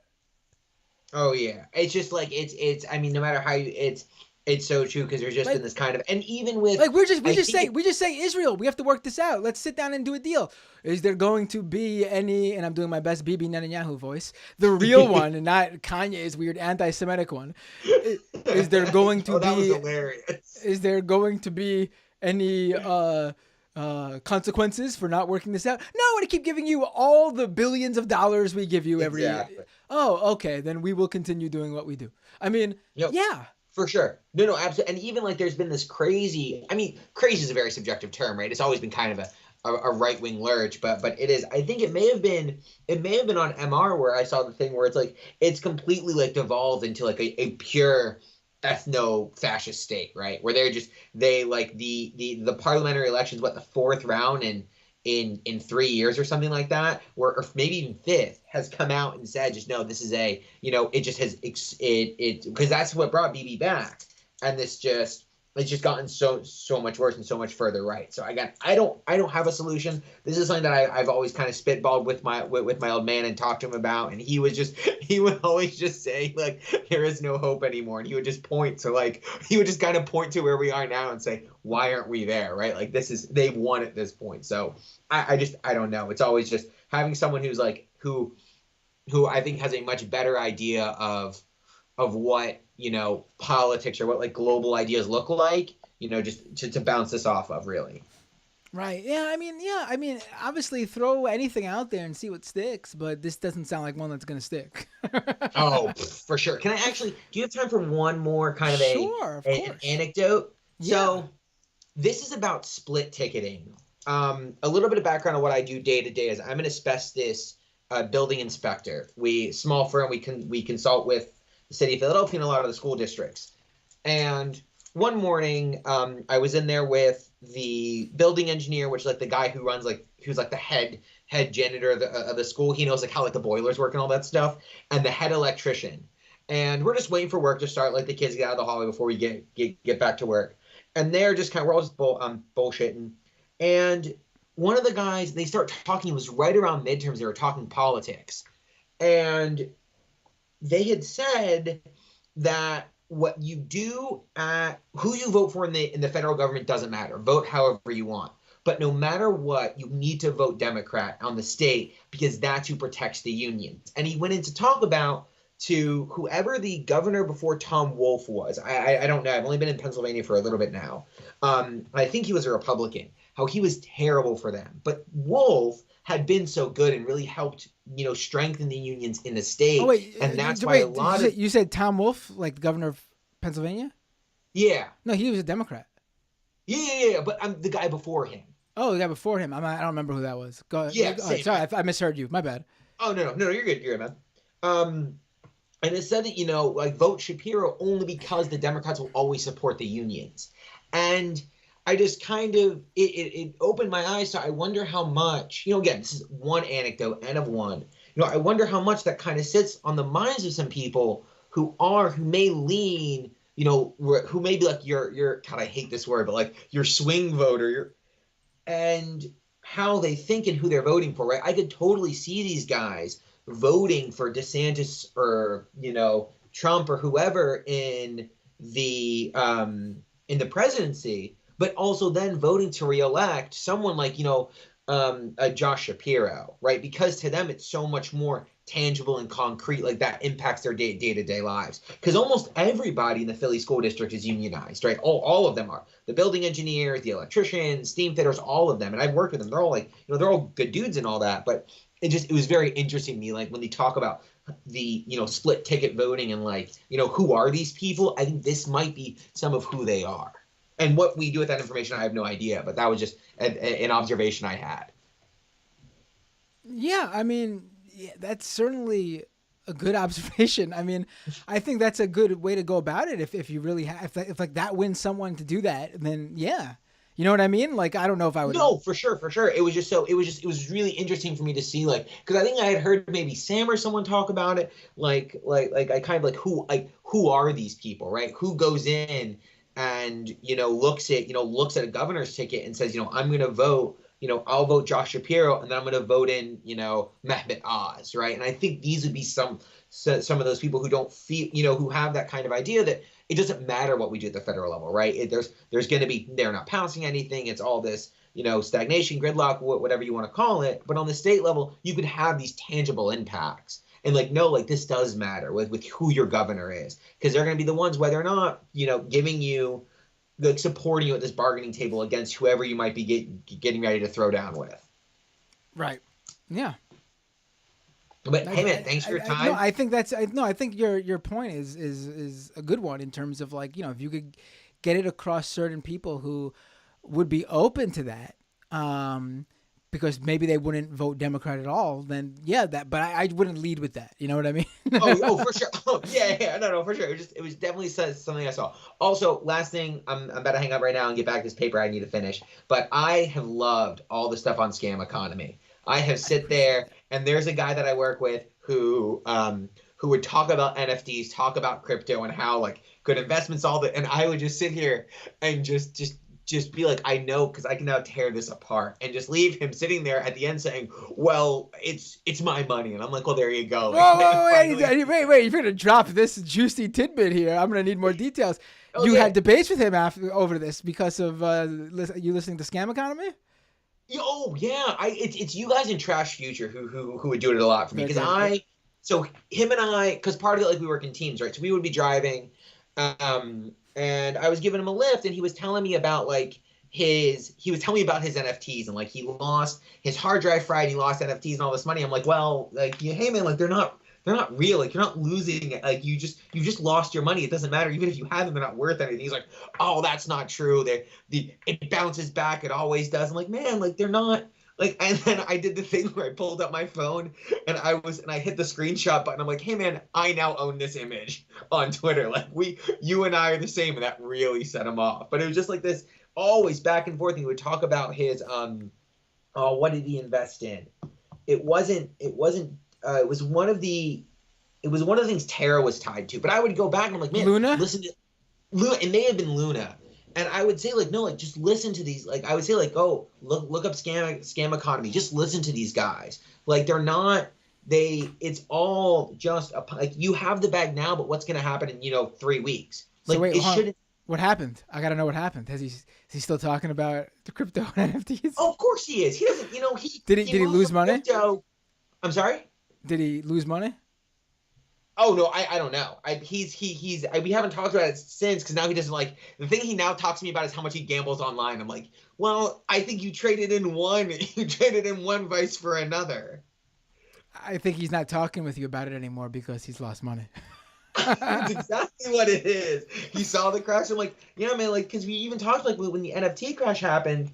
I had told him this is it. There's no, you need to get out. It's not going to go anywhere. He's like, it's only going to go for you. I was like, oh no, you don't. It always bounces back. And I'm like, it doesn't. It bounces back to what? You go from, it's worth what? It was I think 0.3 Ethereum to now it dropped down to 0.1. You're hoping it goes back to 0.25 if you're lucky. Who's it doesn't. And then he tried to explain to me some of the use cases for it. I'm like, no. You're not. You're barking up the wrong tree, man. What am I going to do? Show people, because I use the thing that Nike's doing now with their sneakers. I'm like, this is it. I'm going to show them this sneaker. It doesn't, who is this for? It's all just, the money's going back and forth between 3 people, and you're not one of those 3. So. Yeah. I'm frustrated. Thank you for sharing that with me. It's always a pleasure to know that I'm helping people with their arguments with their coworkers. Oh man. And then even I'll give you one more. This was back in the pandemic when I was deployed, and that's all people would do. They would sit there and just day trade.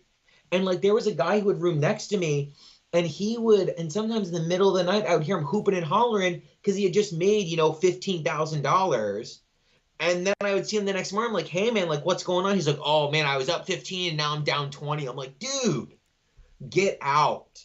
And of course, like, I didn't discover scam economy then, and I didn't have any resources to send him to. I just tried to show him I tried to just, write numbers on my hands and say, you started here, you're ending here, you're not doing well, get out. And I don't no idea how he's doing now. Probably bad if he stayed in and it was in as much as he was. Yeah, probably, Oh. probably doing very bad.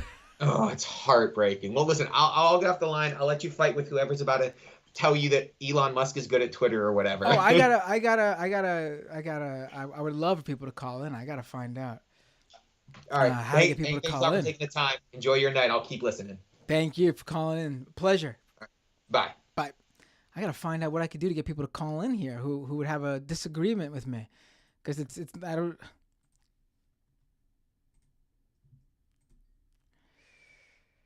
Hey, what's your name? Where you calling from?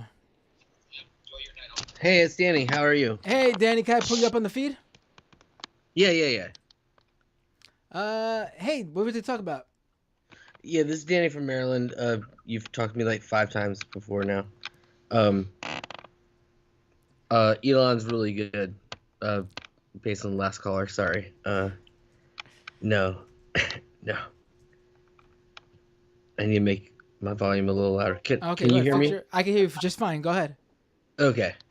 I'm the photographer, goes to schools. I just want to bring up how, like, the other day, I'm pretty sure, like, a troll little kid pulled the fire alarm. But it's interesting that, like, I was talking to the teachers and they were, like, scared. Like, this could be a shooting, like something that should be silly. They were like, oh, we had, like a fire alarm, like a drill just 2 days ago. It was more of an alert because that kind of thing, you know what I mean?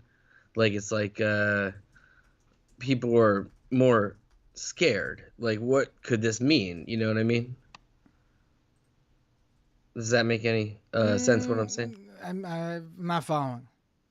What I'm saying is that, like, so, like, they were like, okay, so they wouldn't schedule a drill on picture day. That would be stupid. Like, because we have a tight schedule, you know what I mean?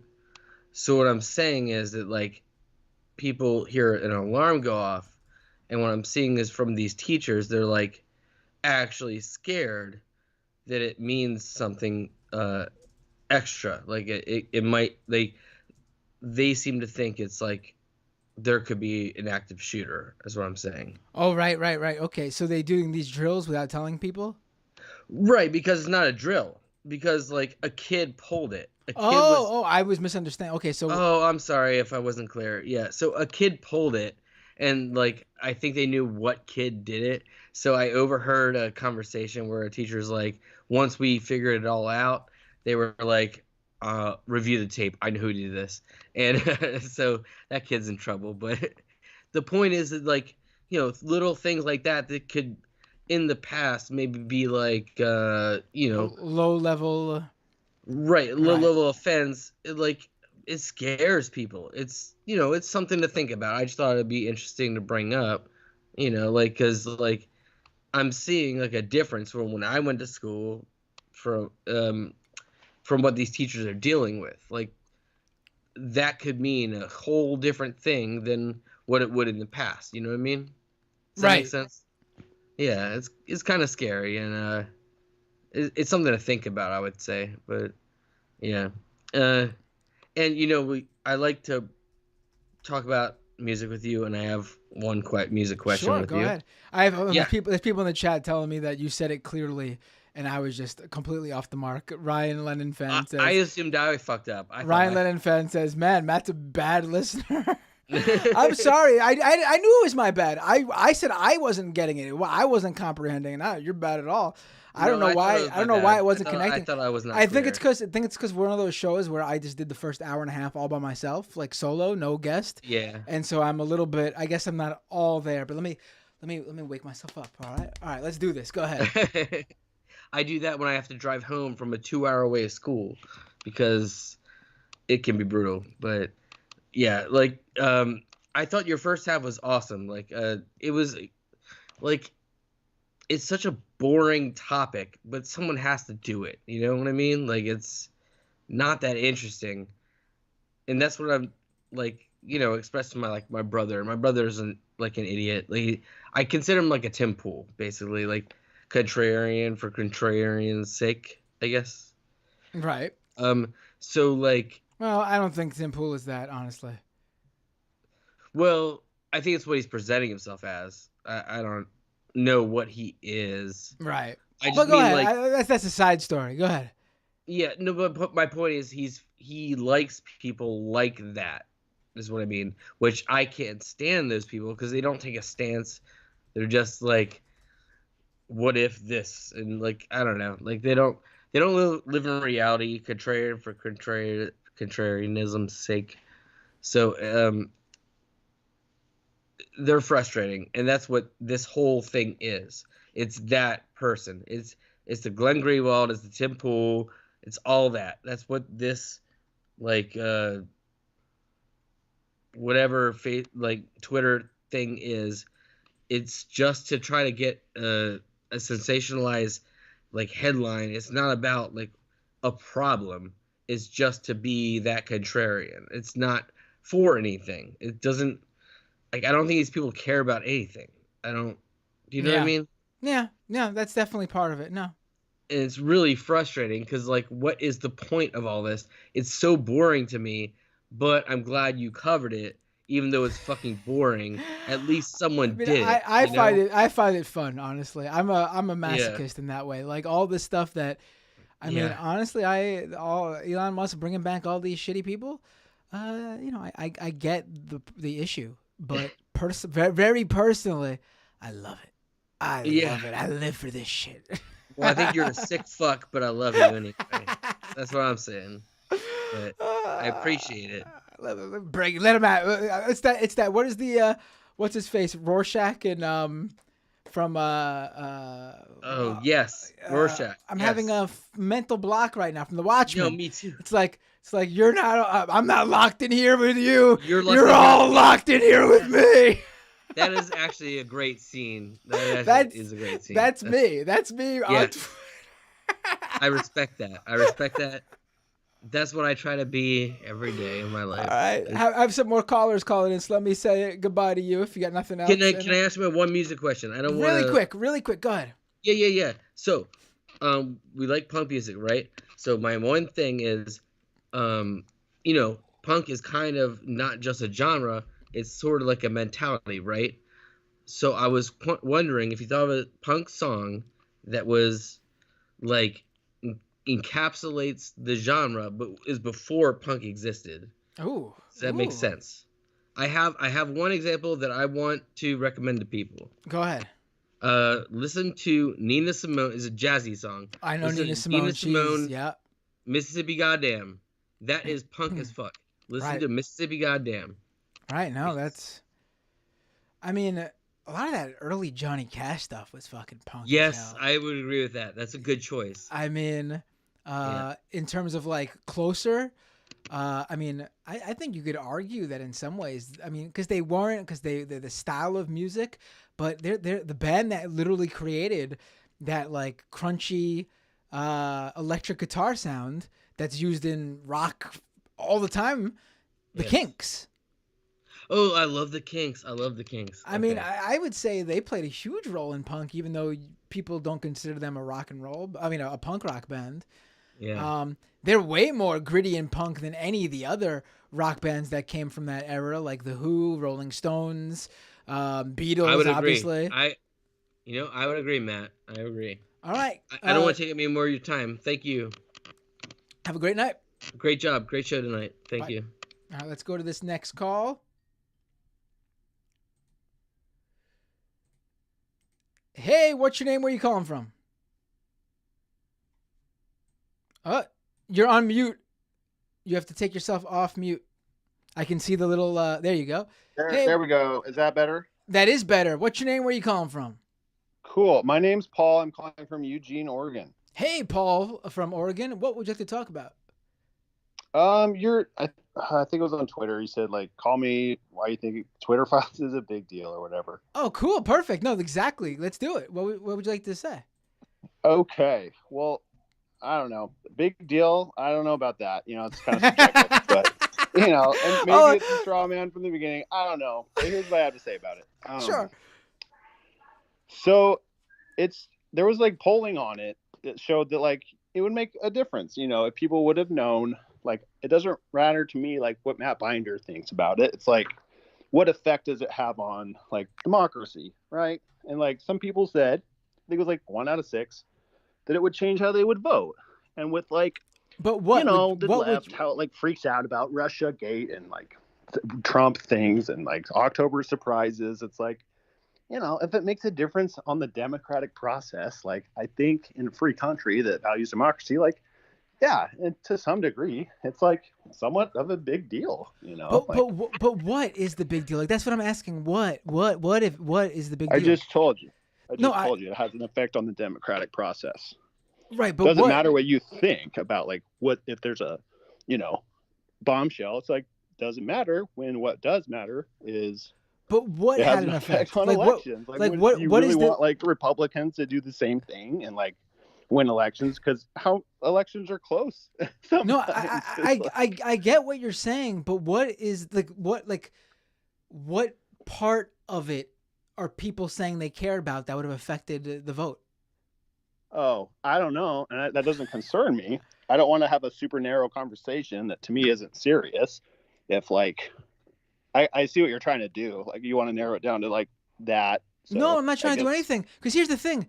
I don't understand what would have changed. You care about democracy, Matt? Like, yes, of course, yeah. Well, then don't you care about people doing like corporate-owned media and shit, like doing things and pulling tricks to like affect that process, to like taint it, even if it's like a little bit, especially when, like I said, like a lot of things are called pretty close. Right, but I would argue that, first of all, Twitter basically just stopped people from being able to share the link, which 100% wrong. This is not a revelation from the Twitter files, though. This has been known since the day they did it, October 2020.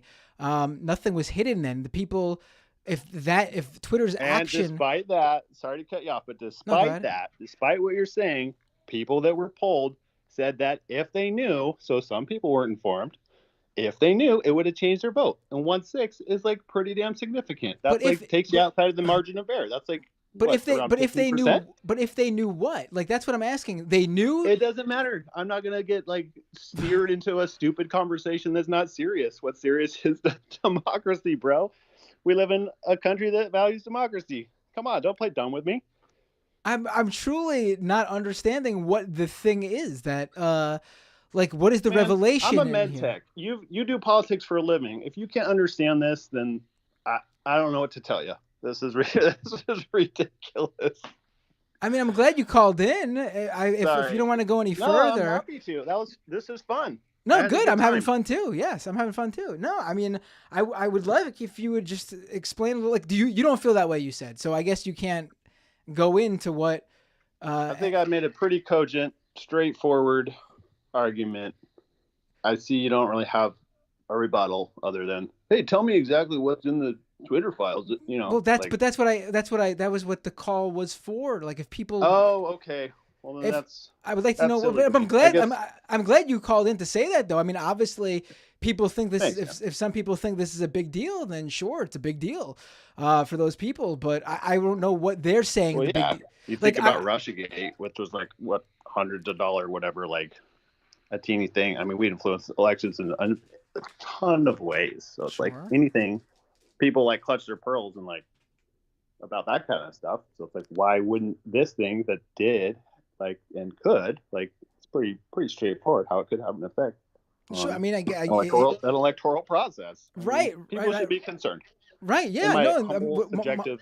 Unsolicited opinion. I am in 100% agreement that Twitter screwed up big time and they shouldn't have removed that link. I've been saying that since they did it the day of in October 2020. I'm just we know that Twitter did this thing back in October 2020. They were very public with it. They went public with what they did wrong. They changed their policy surrounding it. My question is more so, what are the revelations here? That's what I'm not getting. That's and Well, you got me there because I don't know. there you go. I mean, yeah. I mean, there's. All right. We're in agreement that Twitter shouldn't have done what they did in 2020. That's absolutely 100%. Cool. All right, no, but thanks for calling in. I appreciate you doing that. It makes me know that too, that those open calls to Twitter work. I really thank you for calling in. No problem. This is my first time calling in anything, so thanks a lot. And yeah, it was fun. I appreciate it. All right, take care. Have a great night. And please call in again if you'd like. Bye. All right, sounds good.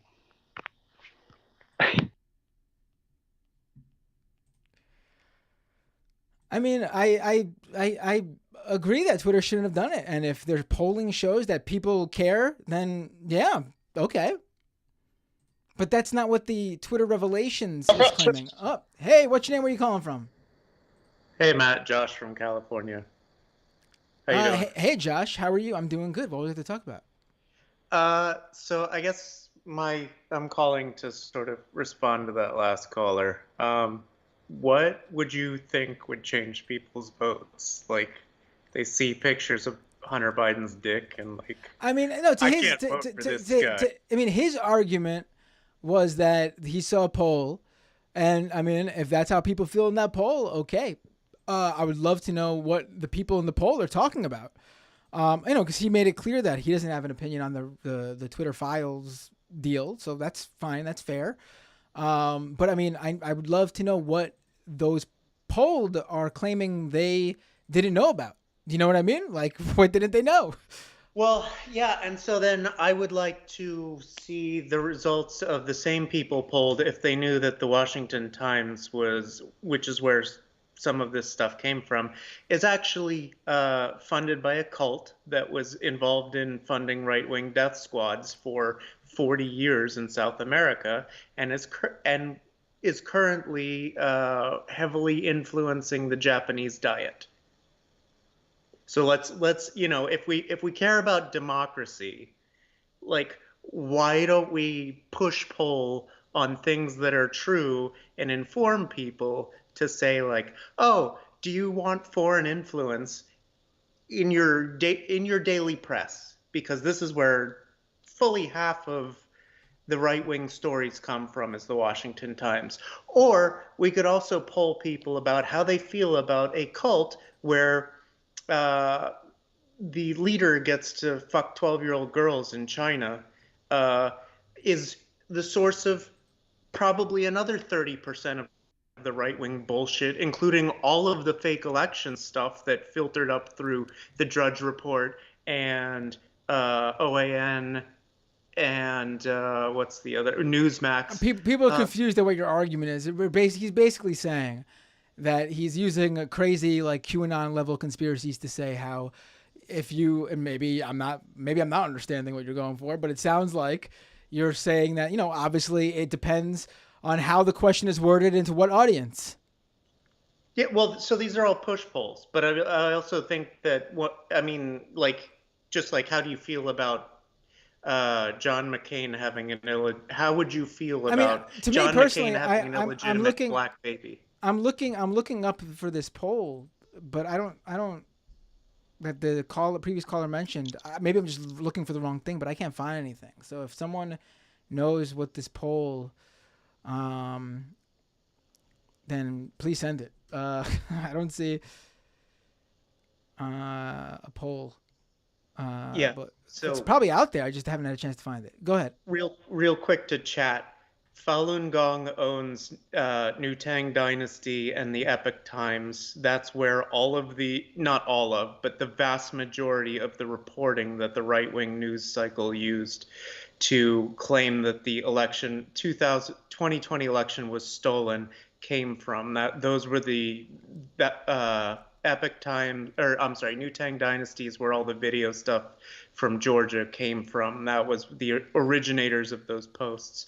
The Moonies, the Church of the Sun and Moon, I believe is the official name, I can't remember, but who believed that Sun Myung Moon, who is now dead, was Jesus reborn, own the Washington Times. So there are two foreign cults that control like 80% of the right-wing media in the country, and then an Australian dude who controls the rest of it. So like, you know, if you care about this stuff, like if we supposedly care about democracy and all of the information being out there, then maybe we should be having Twitter polls about how our right-wing compatriots would feel about being directly influenced by Chinese cults, Korean cults, and Australians. Like, it's so ridiculous. Like, the hypocrisy of all of it is just, I mean, and of course you can't shame the shameless. They don't care. And they'll just dig into but I mean, like, all of it is just so absurd. Right. It's really frustrating. Yeah. It's also frustrating that, like, this is not more well known. I mean, that, like, these sources are entirely, literal cults. Right. Yeah. Some of them, yeah. But, yeah, I mean, you could argue they all are. I mean, if it's a cult, then yeah, obviously. Fox News is basically a cult. I mean, they don't accept input, from outside of their ecosystem. So they're basically evangelical at this point. So, like, you can very much argue that they fit a lot of the markers of a cult as well. They even have a figure of worship in the Old Don. But it's really it's very frustrating. Yeah, so that's what I wanted to bring up, and I know I completely talked over you the whole time. That's okay. That's okay. Was there anything else, or is you good? Nope, that's it. I'm good. All right. Have a great night. Always appreciate it. Have a good one. Bloop bloop. I'll take the next call. Oh, just hung up. All right. Let's take. Well, if you'd like to call in, now's the time.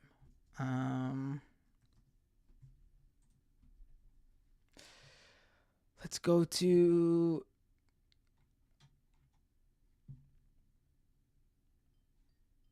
Hey, what's your name? Where you calling from? Oh, hey, hello. Hey, what's your name? Where you calling from? Oh, do you not hear me? You might have to fix your. Can you hear me all right? I can hear you. Can you hear me? Yeah, I can hear you okay. Okay, cool. Perfect. Can I pull your video feed up on the live stream, or do you want to just use your voice? Yeah, you can pull me up on the video. Cool. Just so you know, like the last couple of times you tried to talk, it took a second for the audio to kick in. Oh, okay. All right. But I can hear you now. So that was perfect, actually, right there. So. All right, cool. So what did they talk about? Oh, what's your name? What's your name? Where you calling from? I'm Charlie from Washington again. Hey, Charlie. What would you like to talk about?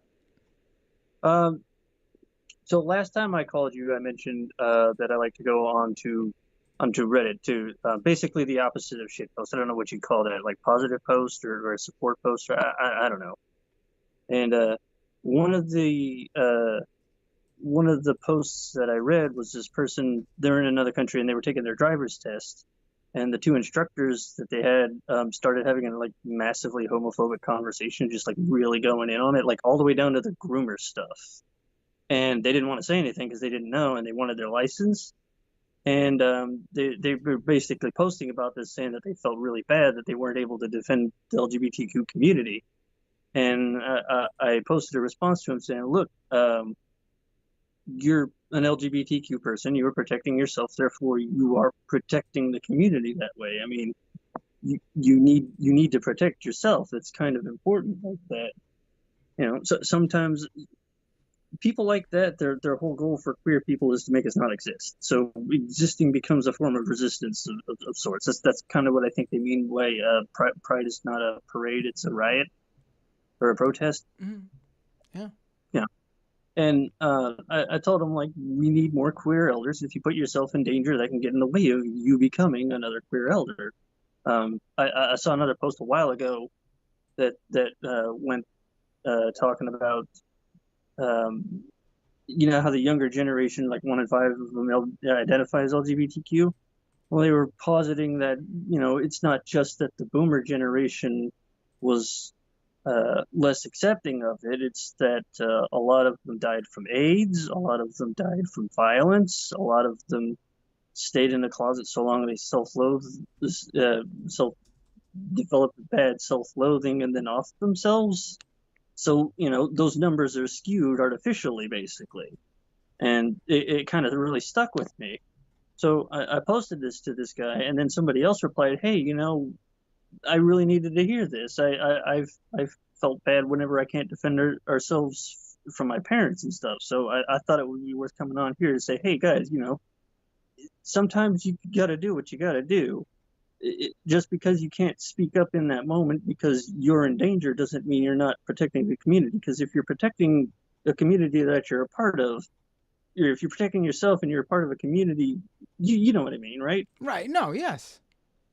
Yeah. So, Yeah. you know, it's the queer mom in me. You know, I can't have kids of my own. So there's a lot of people, they kind of need to hear stuff like that here and there. No, I appreciate you calling in. I mean, yeah. I mean, this is that's what this show's here for. Yeah. It's a perfect example of what being in the closet is actually like, because, you know, it affords you some safety. And I'm a white folk, so, like, God help the black queer people. You know, the more obvious you are, the more likely they are to target you. You know, and you know, but I always try to describe to people that being in the closet is a bit more like being a spy in disguise behind enemy lines. You know, you are safe until they find you out, and then you're in real serious danger. So, you know, stay safe out there, guys. It's important. You know, y'all got to make it to queer elder status like I am. How old are you, if you don't mind me asking? I'm 36. Oh, man, you're making... I mean, I'm the same age as you, and you're calling yourself an elder. Oh, my God, I'm going... No. I'm not an elder yet. I'm trying to make it. Oh, okay. Okay. I am not on my game, top of my game. That's okay. I think the other thing too, I think we need to get you a deerstalker cap for whenever you're doing the Detective Matt Bender thing. Oh, I need one of those. Oh, right. To sit there and watch Columbo and stuff like that. Like, I'm just hooked. I'm fascinated. I gotta see where this is going. Right. Yeah, absolutely. I like that idea. We got to get, if anyone wants to send me one. Or like maybe like a tweed hat from like Kolchak, the Night Stalker. If you ever seen it, I watch a lot of old shows. Like, no, that's listen, the like, class. I sit and watch a Roger Corman film with Vincent Price in it because I love that shit. Yeah. Honestly, my favorite TV show of all time and never been defeated will always be my favorite TV show is The Twilight Zone. I mean, it's Twilight Zone is great. It's the perfect show. Rod Serling does a lot of good work. I loved his Night Gallery stuff too. Rod Serling is a bit of my this story about the painting. You know, I thought that was awesome. I kind of wonder if somebody actually. I kind of wonder who did all of those paintings. Those have to be real paintings. Somebody had to have painted them. Oh, right, yeah. Back then, I imagine they actually hired an actual artist to, you know, sit there and paint for like hours. Like, yeah, do a quick little thing. You know, whoever did some of those paintings are actually pretty good looking. But right. Yeah, I just wanted to say that, guys. Stay safe out there, will you? Thank you so much for the call. Have a great night. Feel free to call in anytime. Yeah, have a good one, bud. Bye. All right, let's go back to the phones. Probably going to take maybe just one or two more calls because getting a little bit tired, as you can probably tell. And I don't want to give anyone anything less than 100%. Hey, what's your name? Where are you calling from? Hey. Hey. Hey, sorry. This is Pat from Chicago. Hey, Pat from Chicago. What would you like to talk about?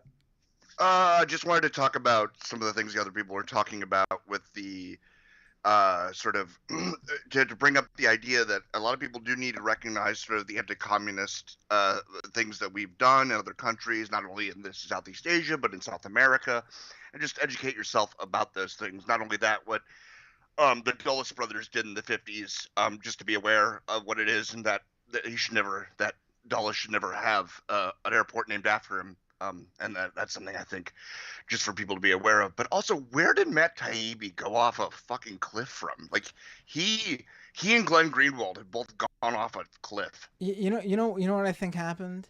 Remember when the Me Too stuff was coming out and he got caught up in that because of that Russian outlet he created back in like the early days, like in the early 2000s.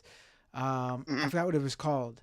And then there was that book that he put out with Mark Ames where, they say it was fictional, like a fictional description of their office, like their work day there. And it had them like, basically being super misogynistic and essentially like saying they sexually assaulted people and things like that. I think that was a big turning point for him. Yeah, and so think of it this way: if you talk to someone, let's say in 2005 or 2010, and you brought up Matt Taibbi and Glenn Greenwald, someone would go, "Oh yeah, well-respected journalists, investigative journalists who work on national security issues, and sort of have a far bring a lot of things to light." Right? Imagine now you in 2020 up those two names and people laugh at you. Yeah. Yeah, it's just crazy how that is. So I mean, good result for Warnock. I think he's done a wonderful in a state that's it's tough to be a leftist. You just look at those two. One is Warnock was a pastor, correct? Right. yes. I think he still may be, or I don't know the details, but yes, he definitely was. Yeah, and you talk about someone who has that separation theology, a real guy who'd be inspired by, right? And then you have Herschel Walker, someone who's nutty. And this is not to say this. What if you really like football? Come on. If you really like football, yeah, that's why this fan. I want Mongo McMichael as my next senator from Illinois. Hey, Mongo McMichael. Great. How about we do that? Let's get Mongo. Mongo's very sad stuff going on. Are you familiar with what's going on with him? No, I haven't checked in lately. What's going on? He basically, I forget what disease he has. It's very sad. He's basically on his deathbed. I know him because he was a pro wrestler. Yes, he was in WCW. Yeah. He was also in the WWF for a little bit. For a short time, but obviously he's more known in wrestling circles for his WWE time. Yeah, he's basically suffering through ALS right now.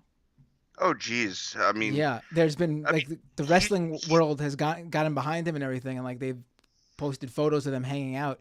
He's like basically bedridden. It's very sad. Oh, it's kind of similar to what Pele's dealing with for any Brazilian fans who are out here. Pele's kind of on his deathbed. Oh, is he? Oh, I didn't even. Yeah, so I will give a shout out to one because I'm an Everton fan. So a shout out to Richard Andrade. Big in sort of like social justice and caring about people and showing a kinder soul than the Bolsonaristas that are mostly on the Brazilian national team. Big shout out to Richarlison. He's a great guy.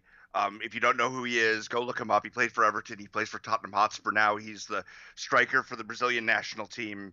He's a great guy. And big shout outs to Pele. I hope that he can hold on to see them. Yeah. No, absolutely. Thanks for the call. All right, Matt. No problem. This is the first time you called in? Yes. Your voice didn't sound familiar. That's why I asked. Please call in again. This was great. All right, we'll do. Have a good one. Take care. Bye.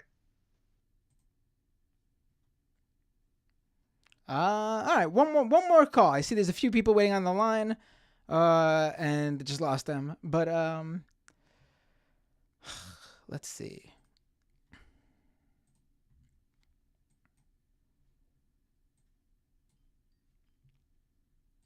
Hey, what's your name? Where you calling from? Oh, hey. Hey, what's your name? Where you calling from?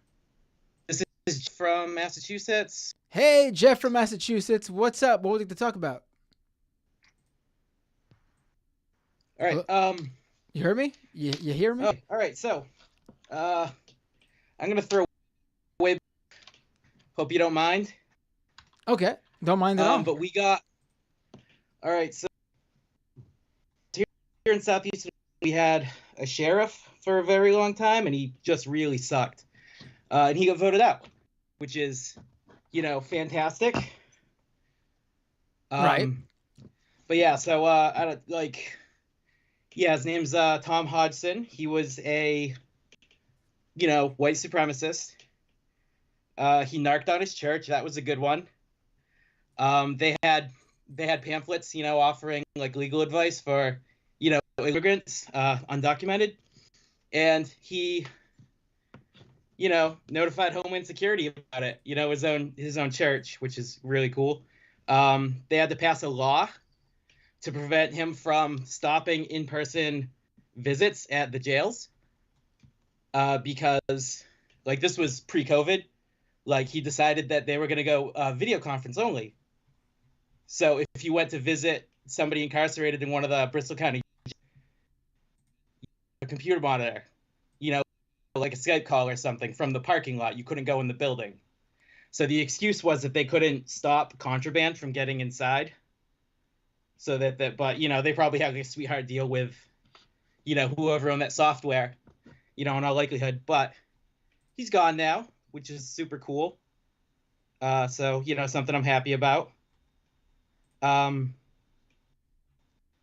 also, to that Twitter stuff, Matt Taibbi just not verifying those tweets. You know what I mean? He didn't do the legwork of looking at them. He didn't even there's no those the tweet. Yeah, you're right. Those tweets, right.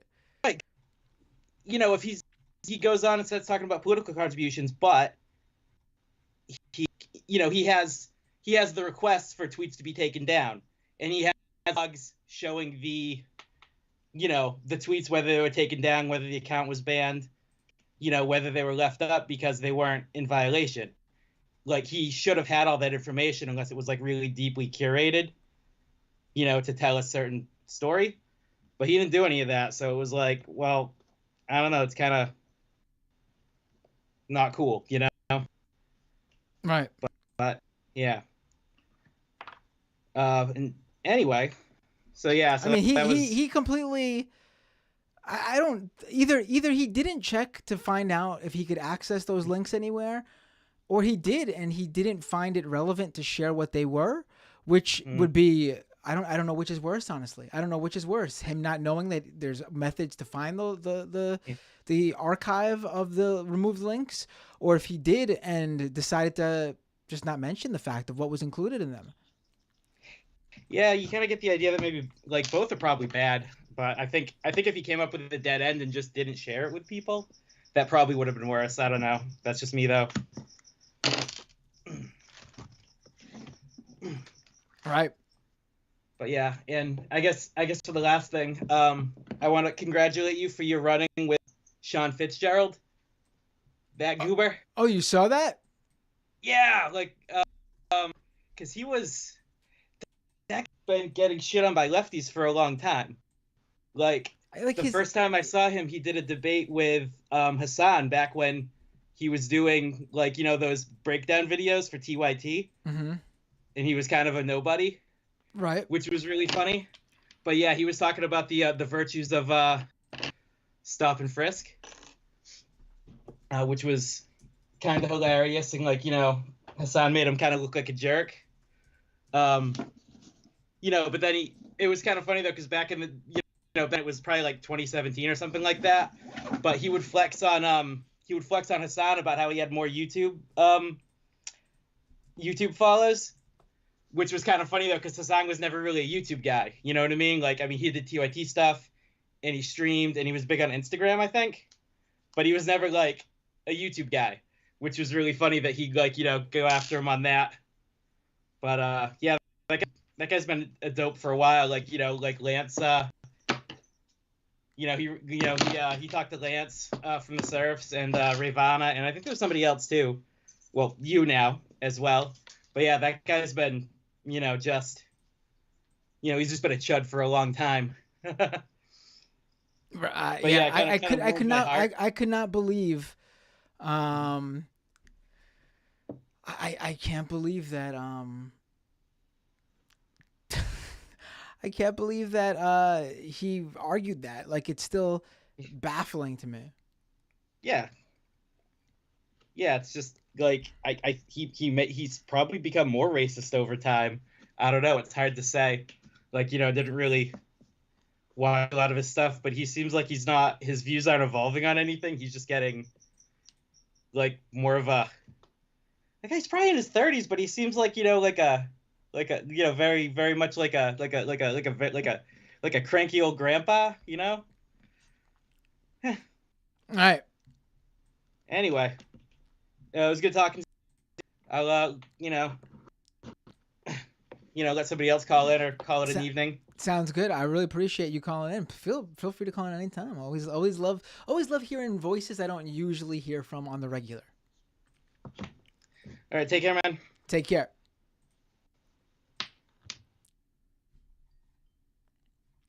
I'll do.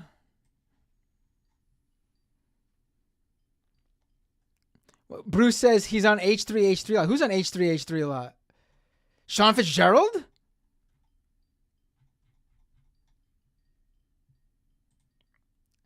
Hey, what's your name? Where are you calling from? Hey, it's me, Ogold, wasting time. Oh, Ogle, wasting times. Can I pull you up on the feed? Hey. Can I pull your video up on the feed? Oh, yeah, go for it. Cool. So I got to adjust my volume here. Oh, everyone just sees your hand. There you are. Can you move the camera just down a little bit? Oh, there we go. That's There better. we are. Yep. So what's up? What was it to talk about? You've been on this show before as a guest. How you doing? Good. Thanks for taking my call. I wanted to talk about something a little outside of politics, but something I found really interesting today. Started playing around with an AI chatbot.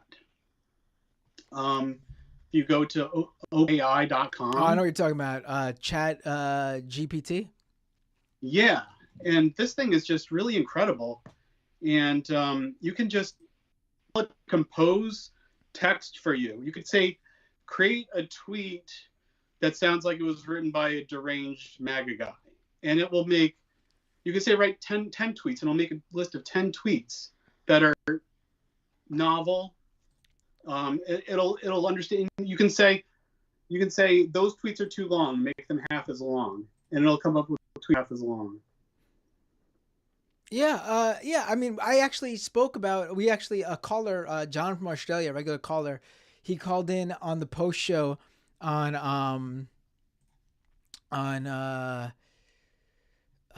having a mental block on Sunday, the Scam Economy post show, and we talked about that. I think some of the stuff is cool. I think people don't know what it is and they're taking the wrong thing away from it. And I think it's going to be a fucking headache to get people to understand what they're actually seeing.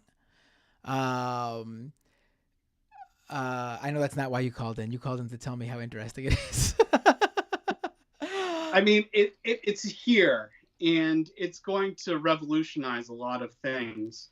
I'm a software engineer, and I can tell this thing to write me code. I can write in simple text, and I can say, I need a component that bounces around to the screen and collides with other components of the same type. I don't know. Make that component for me. I don't know code, so I can't speak to that. But I do know that it's. I've seen a lot of people say that the popular thing to say is, oh, Google must be shaking in their boots. Why would you do a Google search when you could just ask Chat GPT and they'll just answer the question? Well, here's the thing. Yeah. I do a Google search, and Google provides me with a list of resources that have my answer. And I can cross-check. I can choose a reputable source because Google provides me the source. I can trust the information based on how much I trust the actual source to give me the correct information. Chat GPT does not do any of that. It gives you an answer. It's many times not correct. I've seen someone actually just straight up ask Chat GPT, which is the higher number, 72 or 73? And Chat GPT answers back, oh, of course, 72 is much higher than 73. And it explains why it came to that conclusion. And it's all just bullshit, obviously, because 72 is not higher than 73. Oh, I don't like all the people. The people who are criticizing it, they make no sense. Imagine you had a talking dog and you complained that the dog talked a certain way or didn't know certain things, when you should be just saying, holy shit, I have a talking dog. And I was thinking, this guy is so close to getting what Chat GPT and all these AI models actually are. We have talking animals now. We have animals who listen to us and can't talk, but we also do have talking animals. None of these talking animals are saying something based on knowing what they're saying.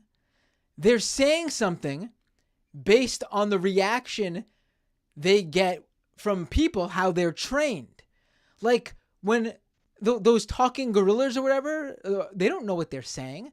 They were taught by people that this is what something means. There's no thought process or logic behind it. They're not saying, they're not motioning or for a banana, or a bird isn't saying, Polly wants a cracker, because they're saying, oh, I'm asking for a cracker, or this gets me a banana, or I'm asking for a banana. No, they're just doing what they were trained to do because they know the reward comes for it. Like, there's no logic behind it, and that's what this AI stuff is. It has no idea what it's giving you. It's just giving you what it thinks is the best answer based on everything it's taken in. There's no thought process behind it. If you ask it like a serious question that requires thinking, it can't handle it in the same way as obviously a person.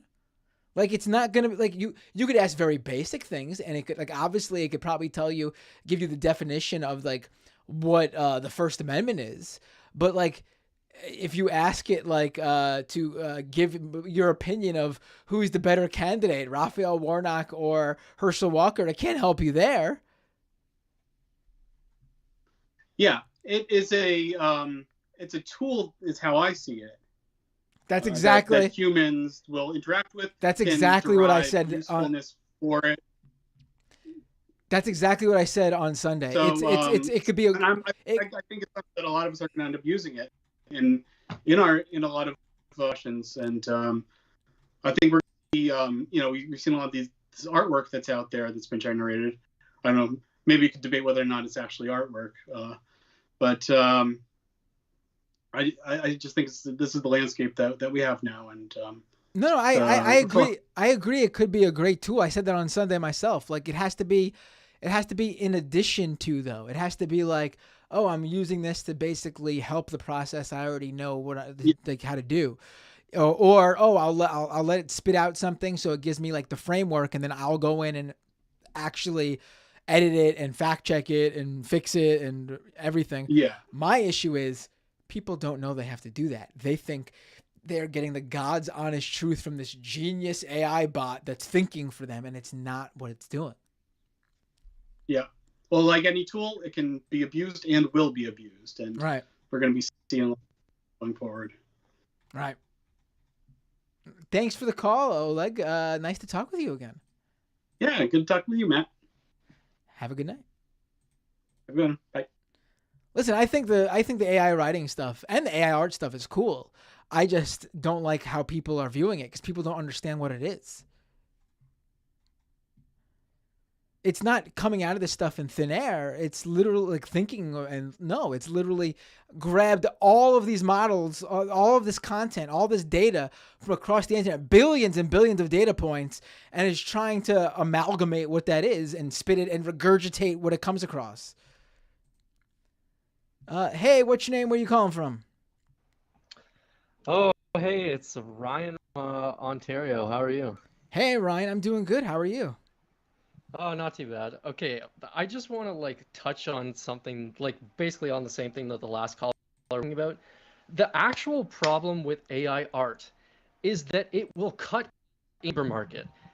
And the reason that I say that is that if an author who writes articles can write twice as many articles in the same amount of time that it takes them to write one article, publishers can hire our newspapers, whatever, can hire half as many journalists. And that's what we are seeing. There are 50% less journalists than there were 1 decade ago, right? This exact same phenomenon will happen with every art form that this sort of GPT, chat, whatever, this AI algorithms, it'll happen for every single like creative form. And it doesn't matter if it can't replace our humanity. Like, you're right about that. It can't answer complex questions, but it can do tasks for us. Right. If That's we yes. know. Right, but the problem is that capitalists will never allow this to be a beneficial tool. It'll just be a tool to cut our jobs. Right. That's all it'll be used for. Right. Like I saw someone say it, like, you can't look at these AI tools as having like a very smart person. You have to look at these AI tools as having like 20 of the dumbest people you could imagine doing menial tasks for you. Like that's like it's having the best Google searcher that doesn't even know anything about the topic that they're searching. I don't even think just feeding you information, which can be incredibly helpful. I think that's sort of accurate. I don't like the comparisons to Google because it's two different things. People really don't know how Google works, do they? Like Google. Sure. Google it doesn't technically scrape the web. It doesn't like Google. Like I just want to say that what is also going to happen is you're going to get a shit ton of malicious software, because I wrote a bunch of malicious software with this tool already. Oh, you did? Just to test it out. It is super easy to just to test it. I'm not distributing malicious software. The police are listening, but like it is way easier than ever before to write software and then put malicious code into it without knowing anything to do with programming. So like that is a scary thought. I don't know where that leaves us as a like on a technological basis. We're gonna have to up our security more. Please add 2-factor authentication to every account you own. Please get do not trust your cell phone as a 2-factor method either. It is not a 2-factor method. Use an actual authenticator based on time. Yeah, it is. Yeah, I'm just mildly frustrated with this AI stuff. It's not you're right, and it can be a very beneficial tool, and it won't eliminate any field of job, but it'll crush the amount of workers in those fields. Yeah, I know. I mean, working out any other way. Oh, did you see that hilarious tweet from that VC Paul Graham? No, I didn't. So Paul Graham of VC, and this really is one of the funniest tweets I've ever seen. Paul Graham says, "Automation is an inductive proof that Marx was wrong." And then he continues, interesting. You still hear people saying, as a communist, I might have some problems with that. As the designated chat communist. He continues in a second follow-up tweet, you still hear people saying that founders don't deserve to be rich because their employees created all the value. But the falsity of this claim becomes increasingly obvious as automation enables founders to grow companies with fewer and fewer employees. This is literally the most funniest combination of tweets. Well, first of all, the first tweet is hilarious on its own because he's writing from the thought process. That first tweet, automation is an inductive proof that Marx was wrong.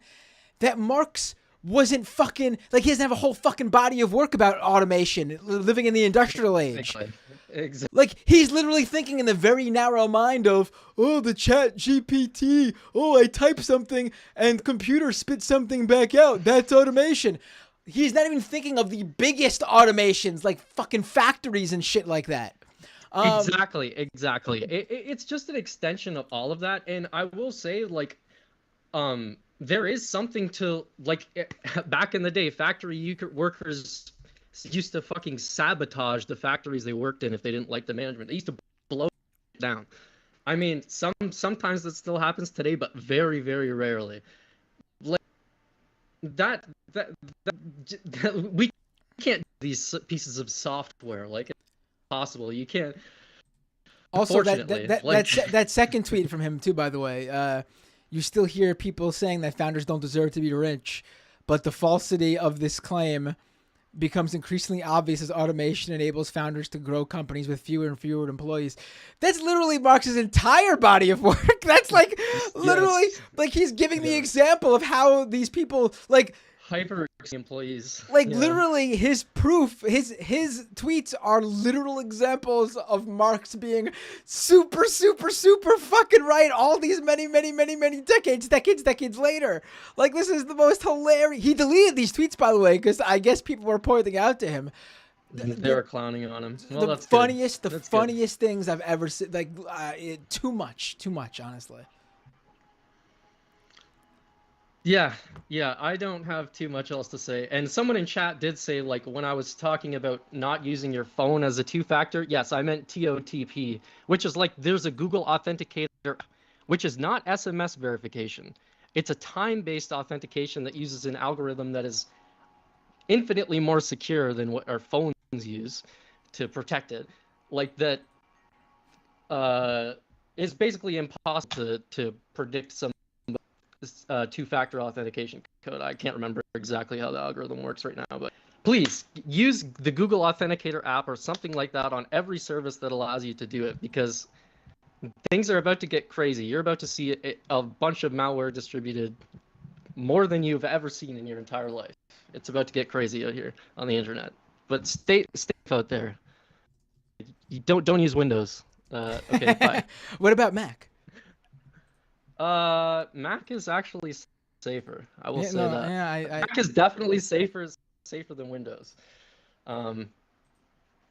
Not that you should trust Apple more than Microsoft, but just because more people are looking for Windows as an attack vector. But you know what?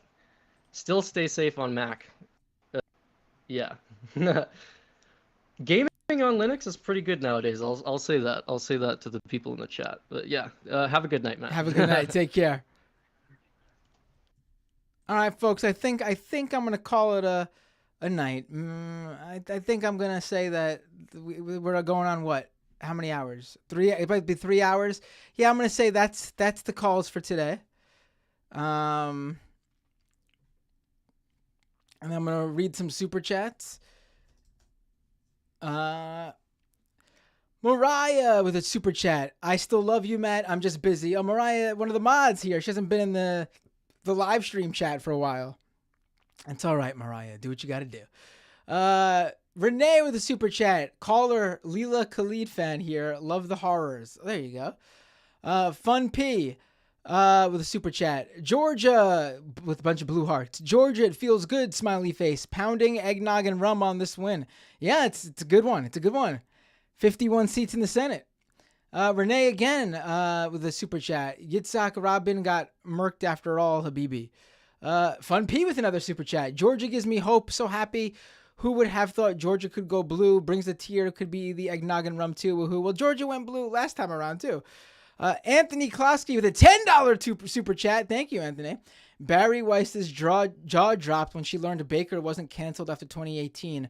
What was so humorous about Kana emailing about outrage?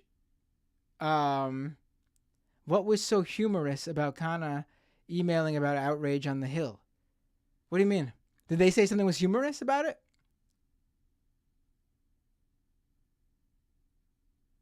Or is that what Taibbi said? I can't remember.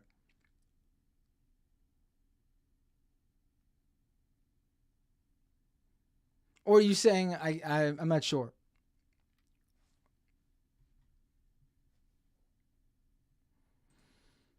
But thanks for the super chat.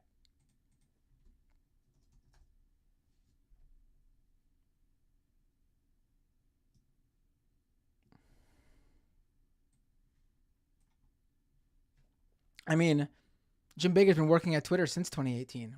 So 2018 to 2022. So, I mean, if she didn't know, she should have done her work. A little work on that. A little work on finding out. Especially being that she had his name right there.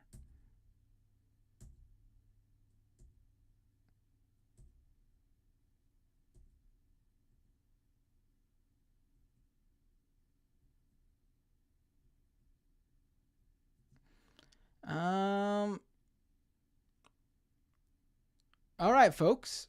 That is the show. Twitch. Let me look over on Twitch. We got One Less Name. Oh, who should I rate on Twitch too, by the way? One Less Name, resubscribed for 1 month at tier 1. Subscriber for 4 months. Thank you. K-Money78, subscribe with Prime. Thank you so much.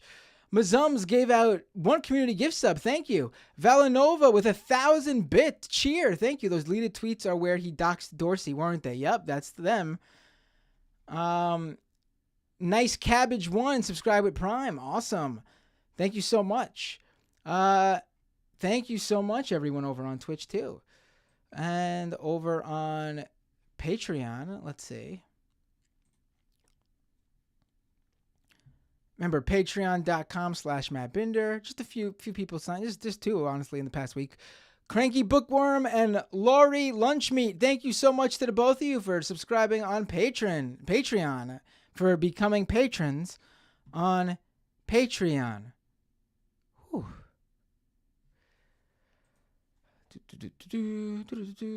Who am I rating on Twitch?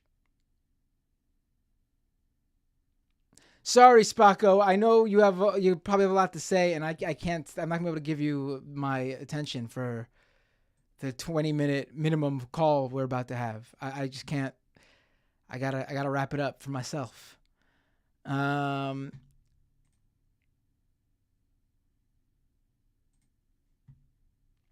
Where's the Twitter raid? The Twitch raid.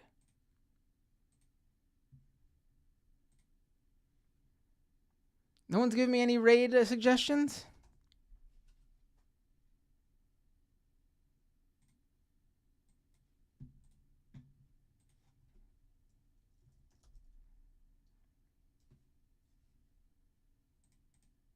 Who's on then? Who's on?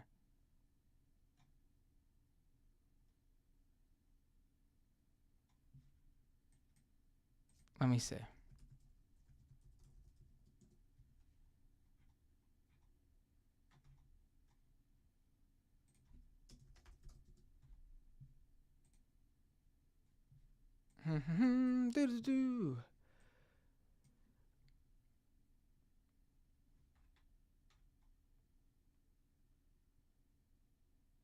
Oh, I'm gonna rate I'll rate Ariana, Progressive Brat. I haven't rated her in a while.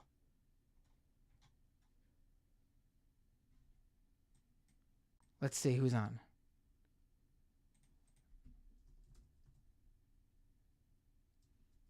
Don't see them on. Don't see them on.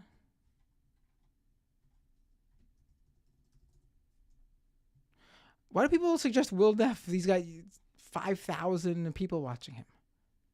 Oh, I'm going to do the Thursday night stream too with Leftist Mafia with Lance, Humanist Report, David Dole, Rational National, the whole crew. Will Neff is hilarious, says A85 Ramos. Yeah, but he's got 5,000 people watching him right now. My little raid's going to do nothing for him. I'm going to raid Progressive Brad. Haven't raided her in a while. All right, folks. I will see you all on Thursday for Leftist Mafia, or for Scam Economy on the weekend, or next Tuesday for Doomed. And that's when I'll see you. Have a great night, and see you next time on Doomed? I think I already said that. Yep. Good night.